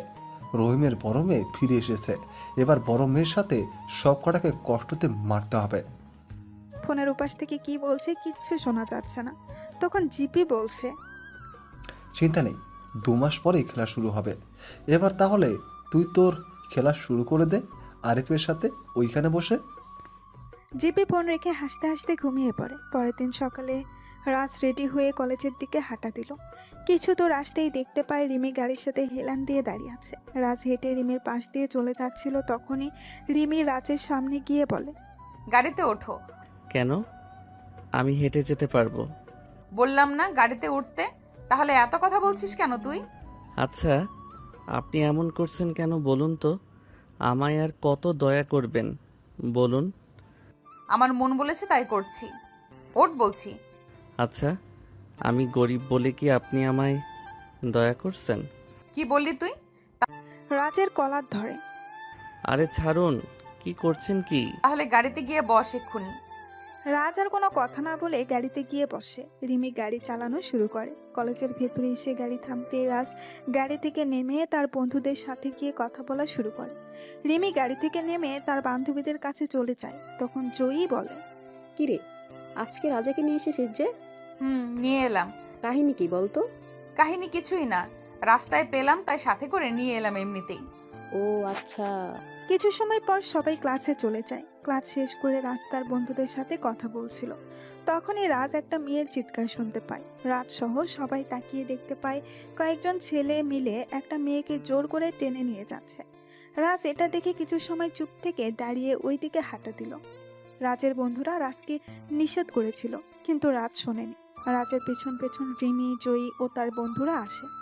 রাজ ছেলেগুলোর সামনে গিয়ে বলে, কি সমস্যা ভাই? তোমরা মেয়েটাকে এভাবে নিয়ে যাচ্ছ কেন? সেটা কি তোকে বলতে হবে? অবশ্যই, একটা মেয়েকে জোর করে নিয়ে যাচ্ছেন আর মেয়েটা চিৎকার করছে। ও আমার গার্লফ্রেন্ড। আপু, উনি কি তোমার বিএফ হয়? না ভাইয়া, আমি এনাকে চিনি না। উনি আমায় ক্লাস থেকে জোর করে কোনো কথা না বলে নিয়ে যাচ্ছে। ভাইজান, ছেড়ে দিন এই আপুকে। তুই জানিস আমি কে? তুই জানিস আমার পরিচয় কি? পরিচয় নিয়ে তুই পানি খা। আপু, তুমি যাও। আমি হলাম বাংলাদেশের বিজনেসম্যান জাহিদ পারভেজের একমাত্র ছেলে সাইদ। এই মেয়ে তো আমি নিয়েই যাব। সাইদের কথা শুনে রাহুলের চেহারায় একটা হিংস্র রূপ ফুটে ওঠে। রাজের কপালে রগগুলো ফুলতে লাগলো। সেটা খেয়াল কেউ না করলেও রিমি খেয়াল করে। তখন রাজ বলে, এই ভাই, এত ঝামেলা করছেন কেন বলুন তো? ঝামেলাতে এখনো করিনি, তুই চলে যা এখান থেকে, তাহলে কোনো ঝামেলা না। সাইদ যখনই নিতুর হাত ধরতে যাবে তখনই নিতু রাজের পেছনে এসে রাজের বাম হাত চেপে ধরে বলে, ভাইয়া আমায় বাঁচান আপনি, এই অমানুষটা আমায় মেরে ফেলবে। এই ছেলে কি করবে জানিস আমার পাওয়ার কি? তোকে তো আমি বিয়ে করব, যদি না পারি তাহলে তোকে আমার এক রাতের জন্য হলেও চাই। চল তুই হ্যাঁ। সাইদ যখন নিতুর হাত ধরতে যাবে তখন রাজ সাইদের ডান হাত মুচড়ে দিয়ে চেপে ধরে। আপুটা যখন চাইছে না তোর সাথে যেতে, তাহলে জোর করছিস কেন? তোদের মতো ছেলেদের কারণে মেয়েরা বাইরে চলাচল করতে পারে না। মন তো চাচ্ছে তোর চোখের মণিগুলো বের করে নেই। এত সুন্দর মেয়ের সাথে এত সুন্দর। না, তোকে তোর ভাষায় বোঝাতে হবে দেখছি। রাজ কথাটা বলে সাইদও তার সাথে সবাইকে মারতে লাগলো। সাইদকে মেরে মাটিতে ফেলে রেখে রাজ নিতুকে নিয়ে সেখান থেকে চলে যায়। রাজ নিতুকে জিজ্ঞাসা করে, আপু, তুমি ছেলেটাকে চিনো? আমার বাবার বন্ধুর ছেলে। ওই ছেলে একটা খারাপ ছেলে। আপু, তুমি এখন বাসায় যেতে পারো। ধন্যবাদ ভাইয়া। নিতু চলে গেলে রাজও পেছনে ঘুরে যেই সামনে হাঁটতে যাবে তখন রিমি বলে, ওয়েট নায়ক সাহেব। নায়ক মানে? কালকে একটা বাচ্চার প্রাণ বাঁচালে আর আজকে একটা মেয়েকে বাঁচালে, তাই বললাম। কালকে যেটা করেছে সেটা আমার দায়িত্ব ছিল, আজকে ও যা করছিস সেটাও আমার দায়িত্ব ছিল। বুঝলাম। আমি কি যেতে পারি এখন? আমি কি জড়িয়ে ধরেছি তোমায়? রাজ পাশ কাটিয়ে সামনের দিকে হাঁটা দিল আর মনে মনে বলে, এই মেয়ের মাথায় সমস্যা আছে নিশ্চয়ই, না হলে কী সব আবল তাবল কথা বলে। এর থেকে দূরে থাকতে হবে। এদের মতো বড়লোকদের বিশ্বাস করতে নেই। এইদিকে সাইদকে তার কয়েকজন সহযোগী হাসপাতালে নিয়ে যায়। কিছু সময় পর চিপি চলে আসে হাসপাতালে আর জিজ্ঞেস করে সাইদের এমন অবস্থা কে করলো। তখন সবাই কলেজের সবকিছু খুলে বলে। হঠাৎ করে জিপি এর ফোন বেজে উঠল। জেপি কল রিসিভ করে বলে, হ্যাঁ রানিমা, বল। সাইদকে কল দিচ্ছি কিন্তু কল রিসিভ করছে না কেন? আর কাজের আপডেট কি? রানিমা, তোকে যে এখনই দেশে আসতে হবে রে। সাইদ আজকে গিয়েছিল নিতুর কলেজে, কিন্তু একটা ছেলে সাইদকে খুব বাজেভাবে মেরেছে আর ডাক্তার বলেছে সাইদ কমায় চলে গেছে। কি? কার এত সাহস যে আমার ভাইয়ের গায়ে হাত দেয়? ছেলেটার সম্পর্কে কেউ কিছু জানে না। আর শোন, আর 1 মাস পর মাইনিং ও পাথরের সবচেয়ে বড় টেন্ডার পাস হবে। আমাদের যা করার তা এখন থেকে শুরু করতে হবে। এখন থেকে চৌধুরী কোম্পানির ধ্বংস শুরু করতে হবে এবং ওদের থেকে সবচেয়ে বড় অ্যামাউন্ট আমাদের কাউন্ট করতে হবে। আমি আসছি বাবা, কালকে সকালেই আসছি। 20 বছর ধরে এই টেন্ডারটার জন্য এত কিছু করা, এটা আমাদের পেতেই হবে। শোন মা। হ্যাঁ বাবা, বলো। আমি শুনেছি একটা নতুন কোম্পানিও নাকি টেন্ডার জমা দেবে। এখন বাজেট কত হতে হবে? আমি যেমন বলি তেমন করো, এতে করে আমাদের বেশি টাকা খরচ করতে হবে না।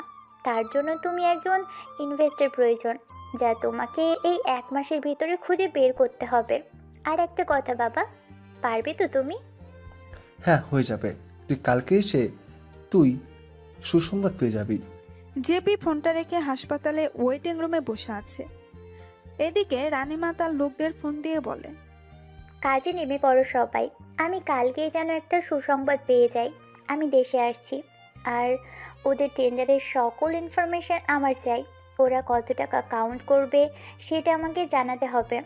আর শোন, তোদের কাজে কেউ কোনো ঝামেলা সৃষ্টি করলে তাকে মেরে শুয়ে দিবি। এইদিকে আরিফ বাসায় এসে ফ্রেশ হয়ে নিচে গিয়ে তার বাবার সাথে খাবার টেবিলে বসে তার বাবাকে বলে, বাবা, আর 1 মাস পর টেন্ডার পাস হবে, কিন্তু আমাদের টেন্ডার জমা হয়নি এখনো। কত টাকার বাজেট হবে? 6,500 কোটি টাকা। তবে খুব সাবধানে জমা করবে। জাহিদ কিন্তু আমার প্রতিদ্বন্দ্বী। জাহিদ যেন কিছুতেই জানতে না পারে এই মিটিংয়ের পাথরের ক্যারিং থেকে আমাদের 90% টাকা আসে। ব্যবসায়ী জগতে আমাদের শত্রুর কোনো অভাব নেই। আচ্ছা বাবা। বাবা, আর 1 মাস পর রাহুলের জন্মদিন, তাই ভাবছিলাম। হ্যাঁ বৌমা, করো যা করেছি ছেলেটার সাথে আমরা, এতে করে যদি নিজের পাপের শাস্তিটা যদি কিছুটা কমে। জানি আমার শাস্তি হয়তো কমবে না কখনো। কথাগুলো বলে রাহুলের বাবার চোখে জল মুছে খাবার টেবিল ছেড়ে উঠে পড়েন আর আরিফ তার খাবার খেয়ে চলে যায়। নিপুণ তার শাশুড়ির রুমে গিয়ে বলে, মা চলুন, খাবার খেয়ে নেবেন। আমার খিদে নেই বৌমা, তুমি খেয়ে নাও। মা, নিজেকে আর কত এভাবে কষ্ট দিবেন? যতদিন আমার মৃত্যু না হয় ততদিন নিজেকে কষ্ট দিব এভাবে। আমি আমার ভুলের জন্য নিজের ছেলেকে হারিয়েছি, তাই নিজেকে শাস্তি দিচ্ছি। এতদিন হয়ে গেল আমার মেয়েটাও আমার সাথে কথা বলে না, আমি দেখা করতে গেলে আমার সাথে দেখা করে না। সবই আমার পাপের শাস্তি। মা চলুন, খেয়ে নেবেন অল্প করে। না বৌমা, আমার খিদে নেই। নিপুণ রুম থেকে বের হয়ে সোফায় বসে কল দিল নিপার নাম্বারে। কিছু সময় পর নিপা কল রিসিভ করে বলে, হ্যাঁ নিপুণ বলো। আপু কেমন আছেন? আছি ভালোই, তুমি কেমন আছো? আছি ভালো আপু। সৌরভ কেমন আছে? ভালো আছে আপু। আপু একটা কথা বলার ছিল। হ্যাঁ বলো। আপু আপনি যদি বাড়িতে আসতেন একবার। মা বাবা খাবার খাওয়া ছেড়ে দিয়েছে, বলতে গেলে মা বাবার শরীরের অবস্থাও ভালো না। আরিফ এখনই সব কিছুর দেখাশোনা করছে। নিপুণ সবকিছু জানার পরেও তুমি কি করে বলতে পারছো আমায়? আপু কি করব বলুন, মা বাবার কষ্ট সহ্য হচ্ছে না। রাহুলকে যে আমি নিজের ছোট ভাই মনে করতাম, কিন্তু আপু আর 1 মাস পর রাহুলের জন্মদিন, আপনি আসবেন তো? দেখি, ভালো থেকো। নিপুণ কল রেখে অল্প কিছু খাবার খেয়ে ঘুমিয়ে পড়ে। পরের দিন সকালে রাজ ঘুম থেকে উঠে নাস্তা করে পড়তে বসে। পড়া শেষ করে রেডি হয়ে কলেজের উদ্দেশ্যে বের হয় বাসা থেকে। রাজ বাসা থেকে কিছু দূর আসার পর হুট করে একটা গাড়ি এসে রাজকে ধাক্কা দিল, আর রাজ গাছের গুড়ির সাথে বাড়ি খেয়ে ছিটকে গিয়ে রাস্তার পাশে পড়ে। গাড়ি থেকে কয়েকজন লোক নেমে এসে রাজের পাশে দাঁড়ায়। লোকগুলো রাজের রক্তাক্ত ছবি তুলে নিয়ে কিছুক্ষণ পর লোকগুলো চলে যায়। রাজকে রিমি কল দিয়ে যাচ্ছেন, কিন্তু ফোন রিসিভ হচ্ছে না। একদিন পর রাজের জ্ঞান ফিরছে। রাজ পাশে তাকিয়ে দেখতে পায় রাজের পাশে রবিন আর রিমি বসে আছে। তখন রাজ বলে, কিরে রবিন, তুই এখানে কেন? তোর জ্ঞান ফিরেছে, দাঁড়া আমি ডাক্তার নিয়ে আসছি। এখন কেমন লাগছে তোমার? ভালো। যাক বাবা। এই যে ম্যাম, আপনি এখানে কি করে? চোখ মুখ ফ্যাকাশে হয়ে আছে কেন? কি হলো, কথা বলছেন না কেন? আমি এখানে থাকলে কি সমস্যা হবে? এত তেরা তেরা কথা বলেন কেন? আসুন ডাক্তার আসুন। ডাক্তার এসে রাহুলকে দেখে পরীক্ষা করে চলে যায়। তখন রবিন বলে, এখন বলতো কি করে হলো এমনটা? আরে আমি কলেজে আসছিলাম, তখনই হঠাৎ করে একটা গাড়ি এসে আমায় ধাক্কা মারে। আর আমি কি জানি একটার সাথে ধাক্কা খেলাম, তারপর বলতে পারি না কিছুই। দেখে শুনে চলাফেরা করবি না। আমাকে দেখে তোর বাচ্চা মনে হয় কি রবিন? বাচ্চা না হলে এমন হতো নাকি? এই রবিন, এই বদমেজাজি মেয়ে এখানে কেন? কি বললি তুই, আমি বদমেজাজি? হ্যাঁ বলেছি। কি করবি? তোরে আমি কাঁচা খেয়ে ফেলবো কিন্তু। তোকে বদমেজাজি মেয়ে বলা ভুল হয়েছে আমার। তুই তো আস্ত একটা রাক্ষসী মেয়ে। শালা রাজকে তোরে। আয় এদিকে, তোকে তো আমি। এই চুপ, একদম চুপ। কি শুরু করেছিস তোরা বাচ্চাদের মতো? রাজরিমি না থাকলে কি হতো তোর? মানে উনি না থাকলে কি হতো? রবিন বাদ দে না। রিমি তোকে হাসপাতালে নিয়ে এসেছে খুব বাজে অবস্থায়, আর তারপর বাসিদি থেকে আমার নাম্বার নিয়ে আমাকে কল দিয়ে আসতে বলল। তার মানে ওই রাক্ষসী মেয়ে কি আমাকে? রবিন তোকে বলেছিলাম ওরা না বলতে, দেখছিস না কেমন করে আমায় দোষী মনে করছে। এই জন্যই কথায় বলে মানুষের ভালো করতে নেই। রাক্ষসী মেয়ে মানুষের ভালো করেছে, এটা লোকে শুনলে হাসবে। রবিন আমি গেলাম।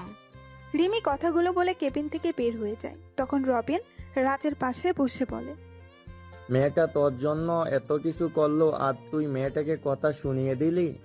ওর রাগান্বিত চেহারা দেখতে আমার ভালো লাগে, তাই ওকে রাগালাম। চিন্তা করিস না, কালকে সকালে চলে আসবে। জানিস তোর এমন রক্তাক্ত অবস্থা দেখে রিমি কান্না করেছিল। তুই জানলি কেমনে? রিমি আমায় কল করে কান্না করে বলছিল তোর অ্যাক্সিডেন্টের কথা।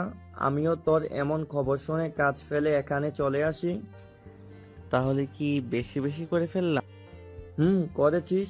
আচ্ছা বলতো কে এমন কাজটা করলো? জানি না, তবে তবে কি? আমার চোখ বন্ধ হওয়ার আগে আমি কয়েকজন লোককে দেখি, তবে তাদের চেহারা ক্লিয়ার না রে, ঝাপসা দেখেছিলাম। রাস্তা হলে কি হতেও পারে। ওই দিকের কি খবর বলতো? খবর ভালো না রে, কেউ ভালো নেই, তবে একটা খুশির খবর আছে তোর জন্য। কি? মামা বাসায় এসেছিলেন এবং তার সাথে তার বড় ভাগ্নি এসেছিল। কি তুই সত্যি বলছিস তো? হ্যাঁ রে। রাজ আর রবিন যখন কথা বলছিল তখন রবিনের ফোন বেজে ওঠে। রবিন ফোন নিয়ে বাহিরে চলে যায়। রবিন কল রিসিভ করে বলে, হ্যাঁ বল। ওপাশ থেকে কি বলছে কিচ্ছু শোনা যাচ্ছে না। রবিন হঠাৎ করে চিৎকার দিয়ে বলে, কি বলছো কি? আমি তো কালকে আসার সময় ও সবাইকে বাসায় দেখলাম, তাহলে বাসার বাইরে মানে? এক রাতের ভিতরে কি এমন হলো সবাই যে বাসা থেকে বের হয়ে গেলেন? রবিন ফোনের উপাস থেকে সব শুনে ফোন কেটে দিয়ে রুমের ভেতরে প্রবেশ করে আর পায়চারি করতে লাগলো। রাজ রবিনকে রাগান্বিত দেখে বলে, কি হয়েছে? তুই এমন রেগে আছিস কেন? কিছু না। রবিন, কি হয়েছে আমায় বল। তোর রেগে যাওয়া মানে কিছু একটা হয়েছে। বাড়ি থেকে কল এসেছিল। আঙ্কেল আন্টি ঠিক আছে তো? মা বাবা ঠিক আছে, কিন্তু আমি তো কালকে সবকিছু ঠিক দেখে এলাম। তাড়াতাড়ি করে গাড়ি নিয়ে আসতে বল, আমি এখনই বের হব। আর আমার লোকদের সামনে আসতে বল। রাজ, তুই অসুস্থ এই অবস্থায়? রবিন, আমি ঠিক আছি, আমি তোকে যা বললাম সেটা কর। রাজের কথা শুনে রবিন তার ফোন বের করে কল দিল একটা নাম্বারে।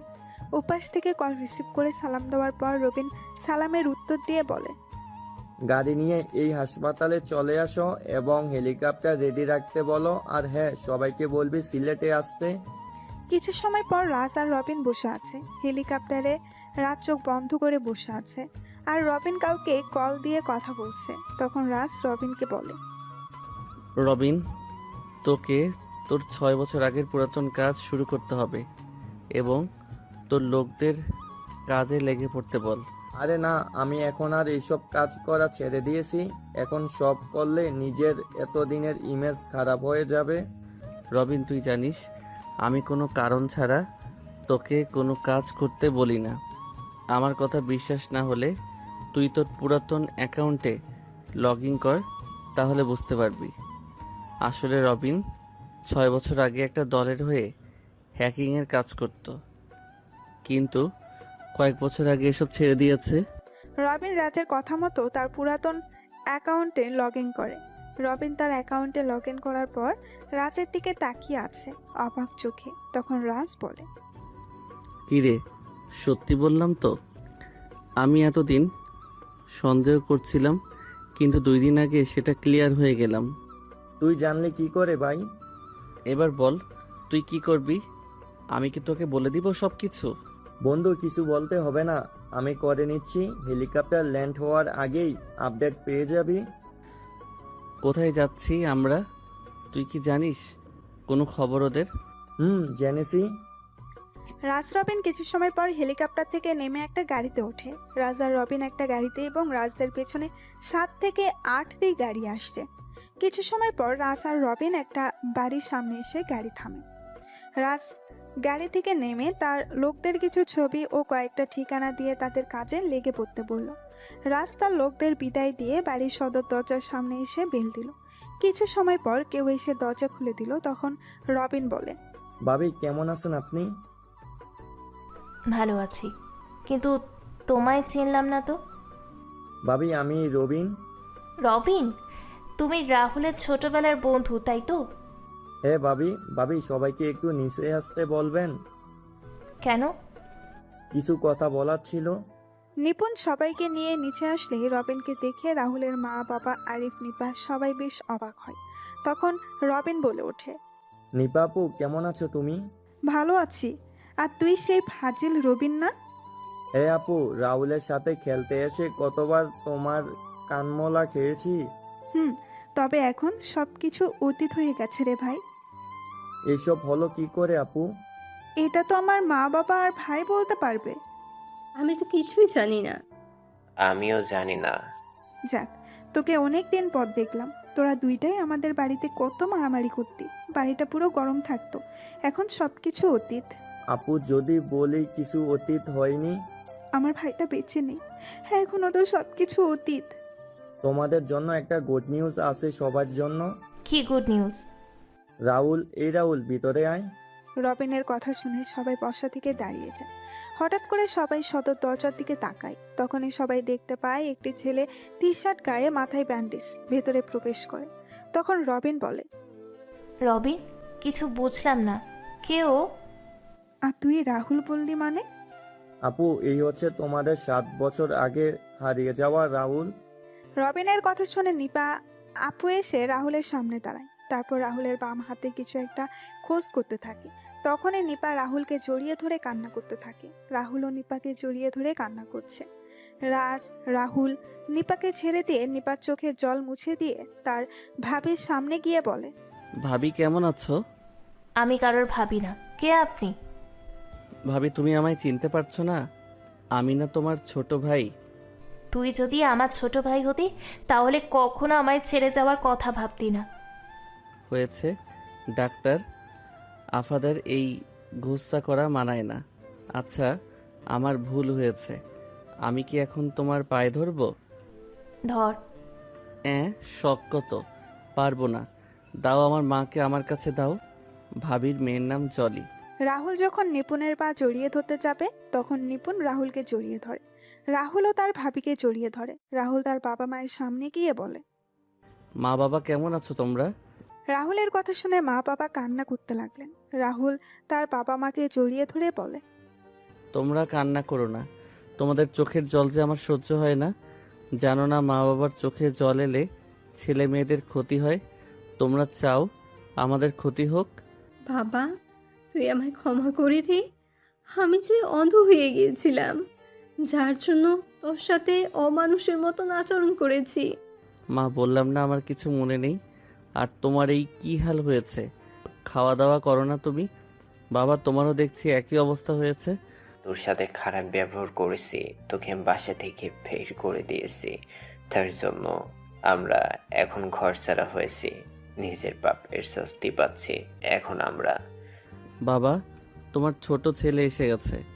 তোমার বাড়ি, তোমার সব কিছু ফিরিয়ে দিব। চলো খাবার খাবো, খুব খিদে লেগেছে আমার। রাহুল, রিমি কল দিচ্ছে। কে রিমি? কেউ না। কি রে রবিন, সত্যি কথা বলবি না কানমলা খাবি? আরে, খাবার দিবে না, জেরা করবে। তারপর সবাই খাবার খেতে বসে। খাবার খাওয়ার ফাঁকে নিপুণ বলে, রাহুল, তোর ভাইয়ার সাথে কথা বলবি না? হ্যাঁ, কথা তো বলতে হবে ওর সাথে। ও যে টাকার নেশে আসক্ত হয়ে গেছে, ওর টাকার নেশা থেকে ওকে ফিরিয়ে আনতে হবে। মানে কি বলছো কি রাহুল? টাকার নেশা মানে? ভাবি ও জাহিদ পারভেজের ছেলে সাইদের কাছ থেকে 5,000 কোটি টাকা ঋণ নিয়েছিল। টাকাগুলো ঋণ নিয়ে আবার ওদের কোম্পানিতে ইনভেস্ট করে, আর টাকাগুলো জাহিদ পারভেজ ও তার ছেলে মিলে আত্মসাৎ করে নেয়।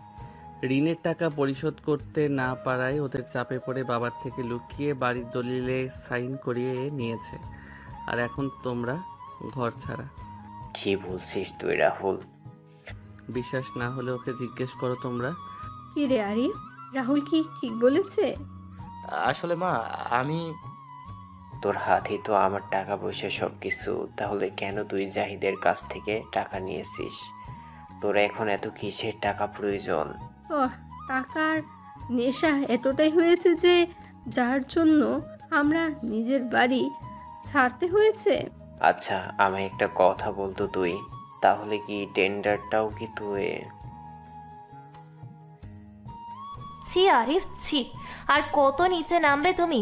টাকার নেশার কারণে তুমি আমাদের পথে নামিয়ে দিলে, এখন আবার আমাদের সব আশা ভরসা শেষ করে দিতে চেয়েছো? আমার এতদিনের কষ্ট তৈরি করা সব কিছু এভাবে শেষ হয়ে যাবে আমি ভাবতে পারিনি। যাকে বেশি বিশ্বাস করলাম সে আমাকে রাস্তায় নামিয়ে দিল। হায় রে কপাল আমার!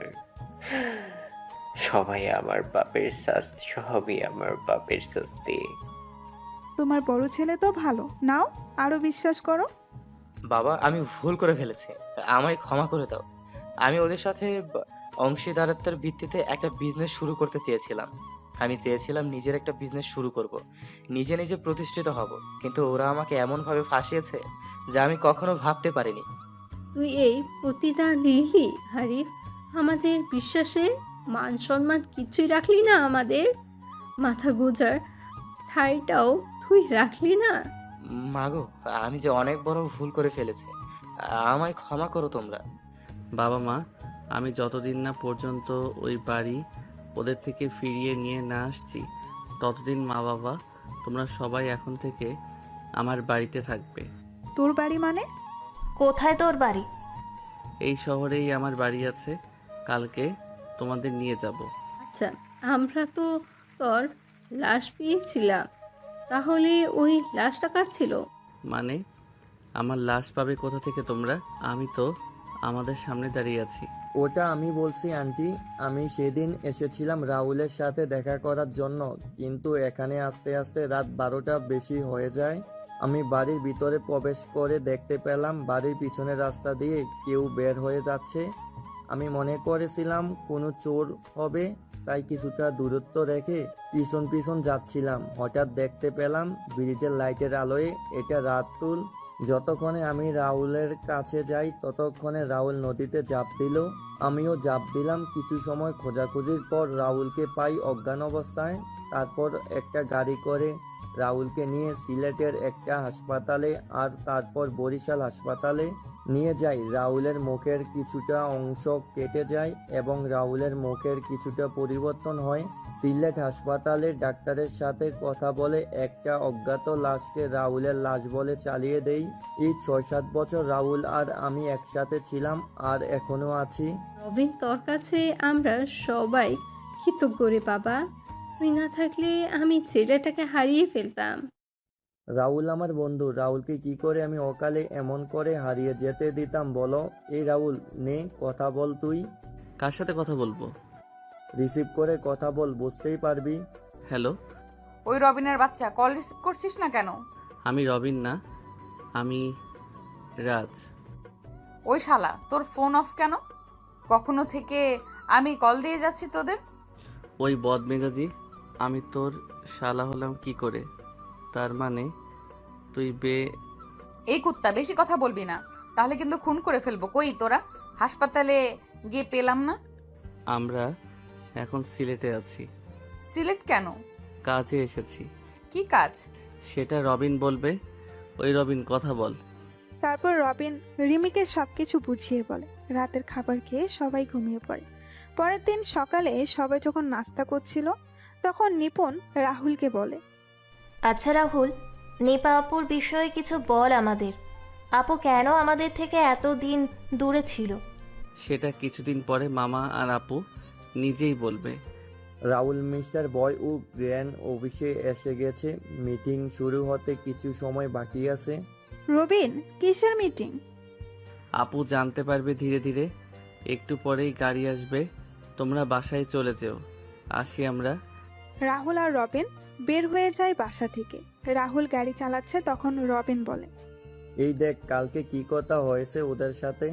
রবিন, আমার বিশ্বাস আছে তোর উপর, তাই আমার এসব দেখা লাগবে না। রাহুল, আজকে রানীমা বাংলাদেশে আসবে। কয়টার দিকে বাংলাদেশে আসবেও? বিকেল 4টা ফ্লাইটে। আসতে দে। আর শোন, লোক পাঠিয়ে নিতুকে এখানে নিয়ে আয়। বলা লাগবে না, আমি লোক পাঠিয়ে দিয়েছি। রাহুল আর রবিন অফিসে আসা মাত্রই মিস্টার রয় আর গ্লেন এর সাথে মিটিং শুরু হয়। রাহুল মিস্টার রয় আর গ্লেনকে তাদের কোম্পানির তৈরি সকল প্রেজেন্টেশন, তাদের পণ্য সম্পর্কে মানুষের ধারণা কেমন, পণ্যের উৎপাদন প্রক্রিয়া আর গুণগত মান সব কিছু দেখাচ্ছিল। আর রবিন রাহুলকে সাহায্য করছিল। রাহুল, রবিন, গ্লেন আর রয়কে সবকিছু এক্সপ্লেন বসেছিল তাদের থেকে রেসপন্স পাওয়ার জন্য। তখন একজন আরেকজনের দিকে তাকিয়ে ধীরে ধীরে বলে, কিরে রবিন, কিছু বলছে না কেন? কি রকম করে সবকিছু দেখছে? এই অর্ডারটা না পেলে আমাদের প্রচুর লসের মধ্যে পড়তে হবে। মনে হয় আমাদের প্রেজেন্টেশন ওদের ভালো লাগেনি। আরে এত তাড়াতাড়ি হেরে যাচ্ছিস কেন? দেখি কি বলে।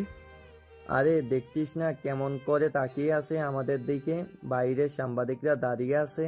যদি 19-20 হয় তাহলে আমাদের কোম্পানির লালবাতি জ্বলে উঠবে। চুপ শালা, চুপ। রাহুল আর রবিন বাসায় এসে সবার সাথে খাবার খাচ্ছিল। তখনই সবাই শুনতে পায় নিউজে বলছে, এই প্রথমবারের মতো বাংলাদেশের কোনো কোম্পানির সাথে রাশিয়ার মতো উন্নত দেশের টপ কোম্পানি লুকাইলো কাজ করতে চলেছে। 40 বছরের বাংলাদেশের ইতিহাস এই অসম্ভব কাজটা সম্ভব করে দেখিয়েছে আর চৌধুরী কোম্পানি। এই অল্প সময়ে নিজেদের কাজের প্রমাণ দেখিয়েছে এই কোম্পানি। বাংলাদেশের সবচেয়ে সফল কোম্পানির তালিকায় প্রথম স্থান দখল করে নিল আর আর চৌধুরী কোম্পানি। নিউজটা দেখে রাহুলের বাবা বলেন, অনেক ইচ্ছা ছিল এই কোম্পানিটার সাথে কাজ করার, কিন্তু সেটা আর হলো না। কাজটা করতে পারলে আমরা এখন ওই আর আর চৌধুরীর কোম্পানির জায়গায় থাকতাম। বাবা, শুনেছি এবারে টেন্ডার ওই কোম্পানি জমা দিবে।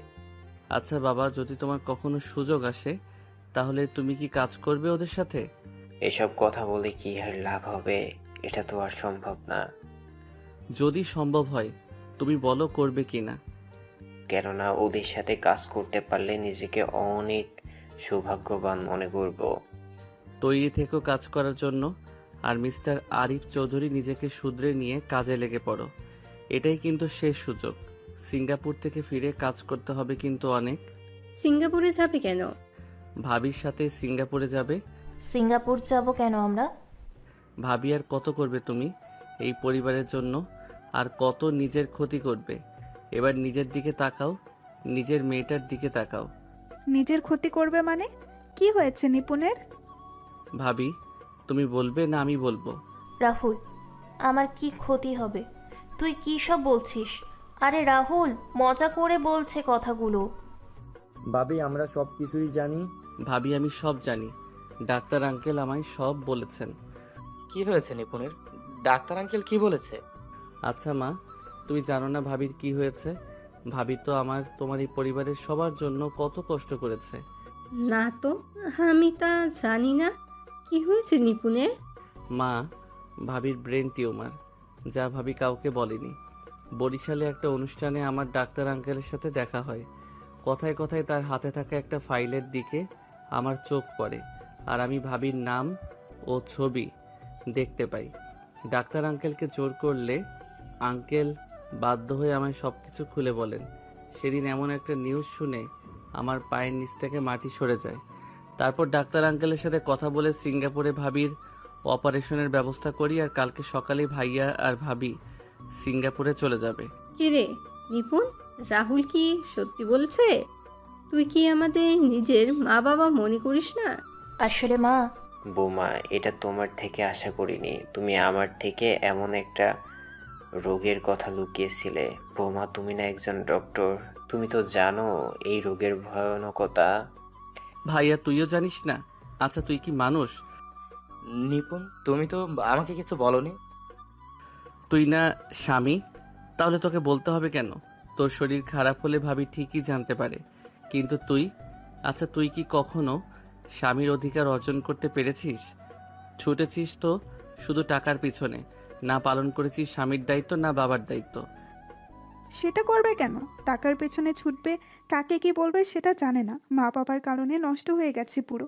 নিজের বইয়ের শরীর খারাপ এটা বুঝতে পারেনি। ও কি মানুষ? সবাই যখন কথা বলছিল তখনই বাসায় নিতু আর রিমি আসে। নিতু এসে তার বাবা মায়ের সাথে কথা বলে নেয়।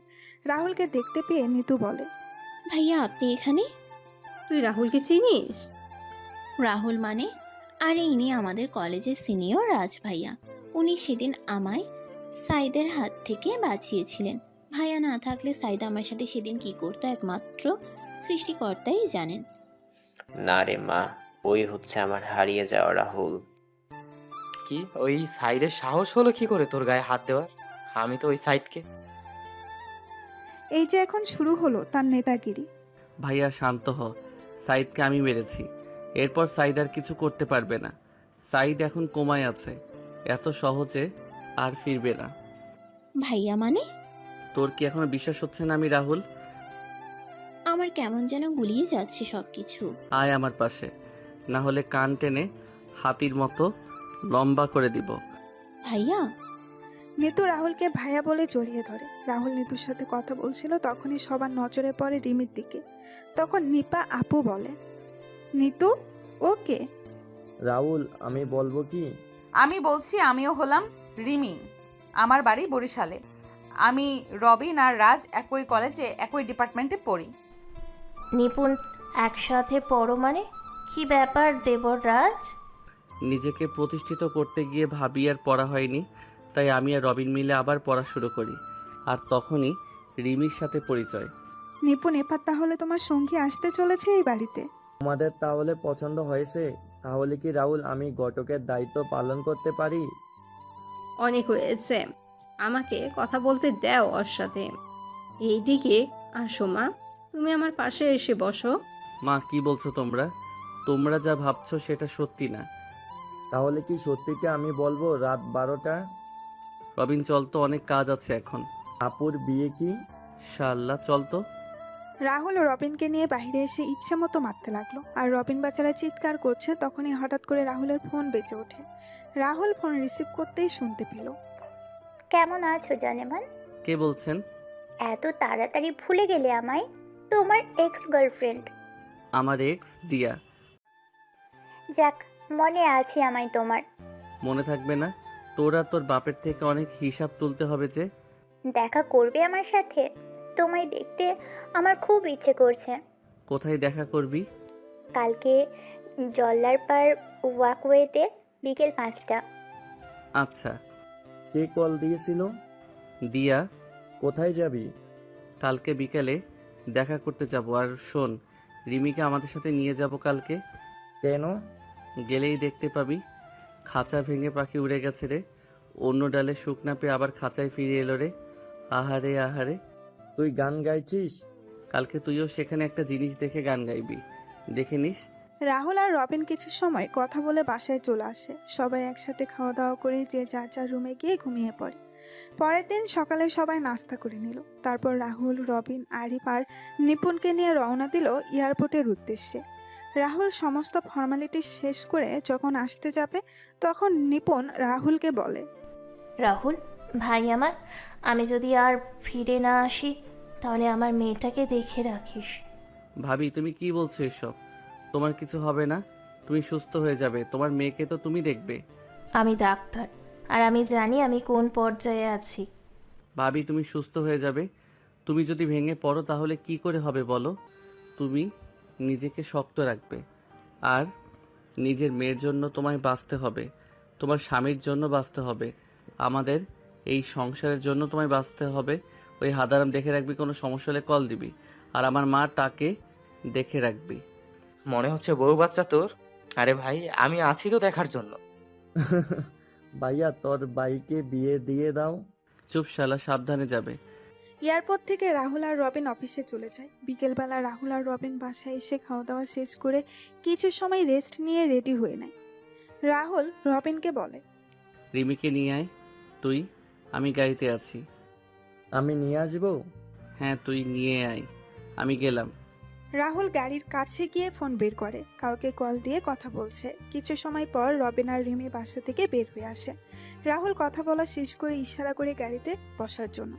রিমি, রবিন গাড়িতে বসলেই রাহুল গাড়ি চালানো শুরু করে। তখন রিমি বলে, কোথায় যাচ্ছি আমরা? কাজে যাচ্ছি। মিথ্যা বলছি কেন, সত্যিটা বল। কি সত্যি? রাহুল তার এক্স গার্লফ্রেন্ডের সাথে দেখা করতে যাচ্ছে। কি ওই বজ্জাতেরও গার্লফ্রেন্ড ছিল? কেন আমার গার্লফ্রেন্ড থাকতে পারে না? না তোমার মতো রাক্ষসী থাকবে? রবিন, আমি কি কোনো বজ্জাতের সাথে কথা বলছি? আমার বিষয়ে কথা বলছে, আবার বলছে আমার সাথে কথা বলছে না।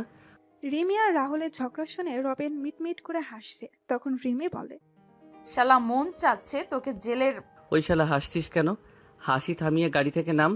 রাহুল, রবিন, রিমি গাড়ি থেকে নেমে ওয়ার্ক ওয়েতে হাঁটাহাঁটি করছিল। তখনই দেখতে পায় দিয়া আসছে। দিয়া এসে রাহুলকে জড়িয়ে ধরে বলে, কেমন আছো জানেমান? কতদিন পর তোমায় জড়িয়ে ধরলাম বলো তো। আহ, কি যে শান্তি পাচ্ছি আমি। 6 বছর 6 মাস 6 দিন পর। বাহ, তুমি মনে রেখেছো দেখছি। মনে তো রাখতেই হবে। রাহুল দিয়াকে তার কাছ থেকে ছাড়িয়ে নিল, আর রিমি চোখ গরম করে দিয়ার দিকে তাকিয়ে আছে। দিয়া রিমির দিকে তাকিয়ে বলে, মেয়েটা কি তোমার? আমরা একসাথে পড়ি, আর মেয়েটাকে তুমি ভালো করে চিনো। আচ্ছা তাই নাকি? তা কে মেয়েটা? সেটা একটু পরে জানতে পারবে। বলো কি বলতে চাও তুমি? জানেমান, তুমি তো মাস্টার স্ট্রোক গেম খেললে আমাদের সাথে, বুদ্ধি করে নিজের বোনকে বাঁচিয়ে নিলে, এখন আবার পরিবারকেও বাঁচিয়ে নিতে চাইছো। মাস্টার রানীর সাথে ছিলাম, তাই শিখে গেছি। বাহ, ভালোই তো স্মার্ট হয়েছো দেখতে পাচ্ছি। সবই তোমার জন্য জানেমান। মন চাচ্ছে তোমায় এখন আই লাভ ইউ বলি। তোমার সাথে দেখা না হতে পারে জানেমান। মানে? চোরের 10 দিন আর সাধুর 1 দিন, কথাটা মনে আছে তো তোমার জানেমান? দিয়া কিছুটা সময় চিন্তা করে রাহুলকে উদ্দেশ্য করে বলে ওঠে। তোর সাথে পরে কথা হবে, আর সেটা হবে। Wait জানেমান wait. রিমি, তোমরা যেই রানীমাকে খুঁজছিলে, এই হলো সেই রানীমা। কি? হ্যাঁ, প্রমাণ দেখতে চাও তুমি? হ্যাঁ। ওর হাতে 3 স্টার ট্যাটু আর ঘাড়ের পিছনে রানীমা লেখা আছে। রিমি গিয়ে দিয়ার হাত চেক করতেই রাহুলের কথা মতো সবকিছু দেখতে পায়, আর তখনই রিমি তার পেছন থেকে পিস্তল বের করে দিয়ার মাথায় তাক করে। তখনই পুলিশ ও আর্মি সদস্যরা ঘিরে ফেলে চারিদিক। তখন রাহুল বলে, জানেমান কেমন দিলাম? বলেছিলাম এই দেখাই আমাদের শেষ দেখা হবে। তুই জানলি কি করে আমি যে রানীমা? কারণ আমি আজ থেকে 6 বছর আগে তোর হাতে এবং ঘাড়ের পিছনে রানীমা লেখা দেখেছিলাম। আর তুই যেদিন তোর বাবার সাথে কথা বলছিলি, সেদিন আমি তোর বাবা ফোন ট্যাপ করে সকল কথা শুনে নেই। আমার অপরাধ কি? ড্রাগস ডিলার ও কন্ট্রাক্ট কিলার রানীমা, আপনার অপরাধ কি আপনি জানেন না? আর এই মেয়ে কে? এই হলো Interpol senior officer Nirmita Chowdhury, Rimi. ধন্যবাদ বজ্জাত। কি বললে? বন্ধু, আমার গান গাইতে ইচ্ছে করছে। শালা, তোর গান গাইতে মন যাচ্ছে এখন? ওরে বেইমান, রাহুল কোন গানটা গাইবো? তোর ইচ্ছে? কাঁচা ব্যাঙে পাখি উড়ে গেছে রে, অন্য ডালের সুখ না পেয়ে আবার খাঁচায় ফিরে এলো রে। আহারে আহারে, অফিসার নিয়ে যান। শালা, তোরে তো। আয় তরে ভিতর নিয়ে যাই তো। সরি, তো চলুন মিস দিয়া ওরফে রানীমা। রাহুল বসে হাসতে শুরু করে। তখনই রবিন এসে রাহুলের কাঁধে এসে হাত দিল। রাহুল ও রবিনকে নিয়ে বাসায় চলে আসে। খাবার টেবিলে নিউজটা সবাই দেখতে পায়। তখনই নিতু বলে, ভাইয়া সেদিন কি দিয়া আপু তোর সাথে কি করেছিল? হ্যাঁ ভাই, বলো কি করেছিল তোর সাথে? সেদিন আমি রুমে বসে ফোনে গেম খেলছিলাম, দিয়া আমার সাথে কিছু কথা বলে চলে যায়। আর গেম খেলার সময় কারোর সাথে কথা বললে ও আমার চোখ ফোনের স্ক্রিনে। হঠাৎ করে দিয়া এসে আমায় জড়িয়ে ধরে, আমার মুখে শরীরে খামচাতে শুরু করে। আমি কিছুই বুঝে উঠতে পারছিলাম না। তখন দিয়া নিজের জামা ছিঁড়তে শুরু করলো আর চিৎকার করতে লাগলো। কিছু বলার আগেই মা বাবা ভাইয়া রুমে আসে, আর দিয়া গিয়ে বাবা মাকে মিথ্যে কথা বলে ন্যাকা কান্না করতে লাগলো। বাবা মা ভাইয়া আমার কথা না শুনেই আমায় মারতে লাগলো। হঠাৎ করে দিয়া এমনটা করলো কেন? দিয়া আমাকে ভালোবাসতো, আমাকে প্রপোজ করে, কিন্তু আমি না করে দেই। এর বদলা নিতেই ও এমন একটা কাজ করে। সেদিন আমি মা বাবাকে বলেছিলাম ভাইয়ার কথাটা শুনো, কিন্তু তারা তো নিজের ছেলের থেকে পরের মেয়েকে বেশি বিশ্বাস করলেন। আর এখন শুনতে পাচ্ছ তো তোমরা? এভাবেই চলে যায় কিছুদিন। নিপুণের অপারেশন ভালোভাবে সম্পন্ন হয়েছে। নিপুণরা আসতে চেয়েছিল, কিন্তু রাহুল বলেছে কয়েকদিন সিঙ্গাপুর থেকে ঘুরে আসার জন্য। কালকে মাইনেক ও পাথরের টেন্ডার পাস হবে। এই নিয়ে রাহুল ও রবিন তার বাবার সাথে কথা বলছে। বাবা কালকে রেডি থেকো, এক জায়গায় যেতে হবে। কোথায় যাব? সকালেই জানতে পারবে। এদিকে জাহিদ পারভেজ জিপি দিয়ার সাথে জেলে কথা বলছে। বাবা, কাজ কি এগোচ্ছে? হ্যাঁ রে মা, আমার কথা হয়েছে। ওরা 55% আর আমরা 35%। এইটা পেয়ে গেলে আমি বের হয়ে ওই রাহুলের পরিবারকে শেষ করে দিব। হ্যাঁ রে মা। সাইদের কি খবর? সাইদ এখনো কমায় রে মা। চিন্তা করো না। সবাই বসে আছে ম্যাজিস্ট্রেটের অফিসে আর অপেক্ষা করছে কারা টেন্ডার পেয়েছে সেটা জানার জন্য। জাহিদ এবং তার লোকেরা নানান কথা বলছে। রাহুল আর তার বাবা আর রবিন মুখটা কালো করে বসে আছে। কিছু সময় পর ম্যাজিস্ট্রেট বলেন, এইবারের টেন্ডার পাওয়ার জন্য অনেকেই টেন্ডার জমা দিয়েছেন, কিন্তু টেন্ডার পেয়েছে একটা কোম্পানি। যেই কোম্পানি টেন্ডার পেয়েছে তার নাম হলো নীলা গ্রুপ অফ কোম্পানি। সবাই নামটা শুনে বেশ অবাক হয়ে যায়। তখনই সবাই সামনে তাকিয়ে দেখতে পায় নিপা, নিতু আর নীলা চৌধুরী আসছে। রাহুলের বাবা তো এটা দেখে বেশ অবাক হন। সমস্ত ফর্মালিটিস শেষ করে রাহুল সবাইকে নিয়ে বের হয়। রাহুল জাহিদ পারভেজকে বলে, এতদিন চুরি বাটপারি করে অনেক টাকা খেয়েছে, কিন্তু এখন আর না। এবার সব টাকা উসুল করে নিব। তুই যেভাবে দলিলে বাবার সাইন নিয়েছিলি, ঠিক সেইভাবে আমি নিয়ে নিলাম। তুই আমার নানিকে মেরে আমার উপর দোষ দিয়েছিলি, আর আপু সেটা দেখে নেওয়াতে আপুকে মারার জন্য উঠে পড়ে লেগেছিলি। কি বলছিস কি রাহুল? মা তো পানিতে ডুবে মারা গিয়েছিলে, তাহলে? না মা, ওই জাহিদ পারভেজ আমার চোখের সামনে নানিকে গলা টিপে মেরেছিল। আমি দেখে ফেলাতেই আমায় মেরে ফেলতে চেয়েছিল। তারপর রাহুল মামার সাথে প্ল্যান করে আমায় অস্ট্রেলিয়া পাঠিয়ে দেয়। আমার জন্য রাহুল হয়ে যায় সবার কাছে খুনি, অপয়া, মুখ পোড়া। জাহিদ তোকে তো আমি জুতা পেটা করা উচিত তোকে। তুই কিন্তু ঠিক করিসনি। জেলের ভাত খেয়ে শেষ কর, তারপর বলিস অফিসার নিয়ে যান এই জাহিদ পারভেজকে। রাহুলের কথা শুনে পুলিশ সদস্যরা এসে জাহিদ পারভেজকে ধরে নিয়ে যায়। রাহুল বাসায় চলে আসে। তখন রাহুলের বাবা বলেন, তুই কী সব করছিস? সব আমার মাথার উপর দিয়ে যাচ্ছে রাহুল। একটু খুলে বলবি তুই কে? আমি বলছি রাহুল আসলে কে? তুমি এখানে? আমি বাংলাদেশের টপ 1 ও বিখ্যাত আর চৌধুরী কোম্পানির 50% শেয়ারের মালিক রাহুল, আর বাকি 50% শেয়ারের মালিক রবিন। নীলা গ্রুপ অফ কোম্পানির কর্ণধার রাহুল চৌধুরী। রিমের কথা শুনে রাহুলের বাবা মা কান্না করতে লাগলেন। তখন রাহুল তার বাবা মায়ের কাছে গিয়ে বলে, বাবা মা তোমরা খুশি হওনি? তোমরা কান্না করছো কেন? আমরা অনেক খুশি হয়েছি রে বাবা। সব বাবা মাই তো চায় তার ছেলে সমাজে প্রতিষ্ঠিত হোক। তুই প্রতিষ্ঠিত হয়েছিস, কিন্তু আমাদের কোনো অবদান নেই তোর পিছনে। আমরা ছোট থেকে অত্যাচার করে গেছি। তুই এত দূর নিজেকে নিয়ে এসেছিস তোর নিজের চেষ্টায় ও রবিনের সাহায্যে। রবিন, এদিকে আয়। বাবা রবিন, তুই আমায় ক্ষমা করে দে। আমি তোর সাথেও খারাপ ব্যবহার করেছি। আন্টি কি যে বলো না তুমি আঙ্কেল শুধু দোয়া করো আমরা দুই বন্ধু যেন এভাবে একসাথে থাকতে পারি। আহা আপু। আমার দোয়া লাগবে না? আরে লাগবে তো আপু, তুমিও দোয়া করো। সবার কথা বলা শেষ হলে আমার বাবা মায়ের সাথে পরিচিত হয়ে নাও। তারপর সবাই রিমির মায়ের সাথে পরিচয় হয়ে নিল। রবিন রাহুল চলে যায় সেখান থেকে। রিমি ও রিমির বাবা মা কথা বলে চলে যান। রাতে সবাই খাবার খেতে বসেছেন। তখন রাহুলের বাবা বলেন, রাহুল, আর 2 দিন পর তোমার আর রিমির বিয়ে। আমি কথাটা শুনে কাশতে শুরু করলাম। বাবা কি বলছো? আর কোনো কথা না, রবিন আমাদের সব বলেছে। বিয়ে ফাইনাল মানে ফাইনাল। ওই শালা কি করেছিস? হা হা হা বন্ধু। দাঁড়া, আমার একটা শর্ত আছে। কি শর্ত? রবিন আর নিতোর বিয়ে দিতে হবে। মানে?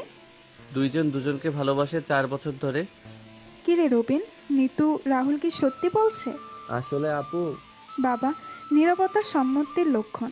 বিয়ের 2টা 1 তারিখেই আয়োজন করো। সবাই যখন কথা বলছিল তখনই বাসার লাইটগুলো নিভে যায়। সবাই যখন মোমবাতি জ্বালাতে যাবে তখনই নিপুণ বলে ওঠে, happy birthday to you Rahul, many many happy returns of the day. শুভ জন্মদিন ভাই। শুভ জন্মদিন ভাইয়া। শুভ জন্মদিন বন্ধু। ধন্যবাদ সবাইকে। ধন্যবাদ ভাবি, আমি ভুলেই গিয়েছিলাম আজকে আমার জন্মদিন। ভাই, তোর বিয়ের খবর শুনে এলাম। তারপর সবাই মিলে কেক কেটে রাহুলকে খাইয়ে দিল। রাহুল যখন রুমে আসে তখনই রাহুলের ফোন বেজে ওঠে। রাহুল ফোন রিসিভ করে বলে, হ্যালো। শুভ জন্মদিন বজ্জাত।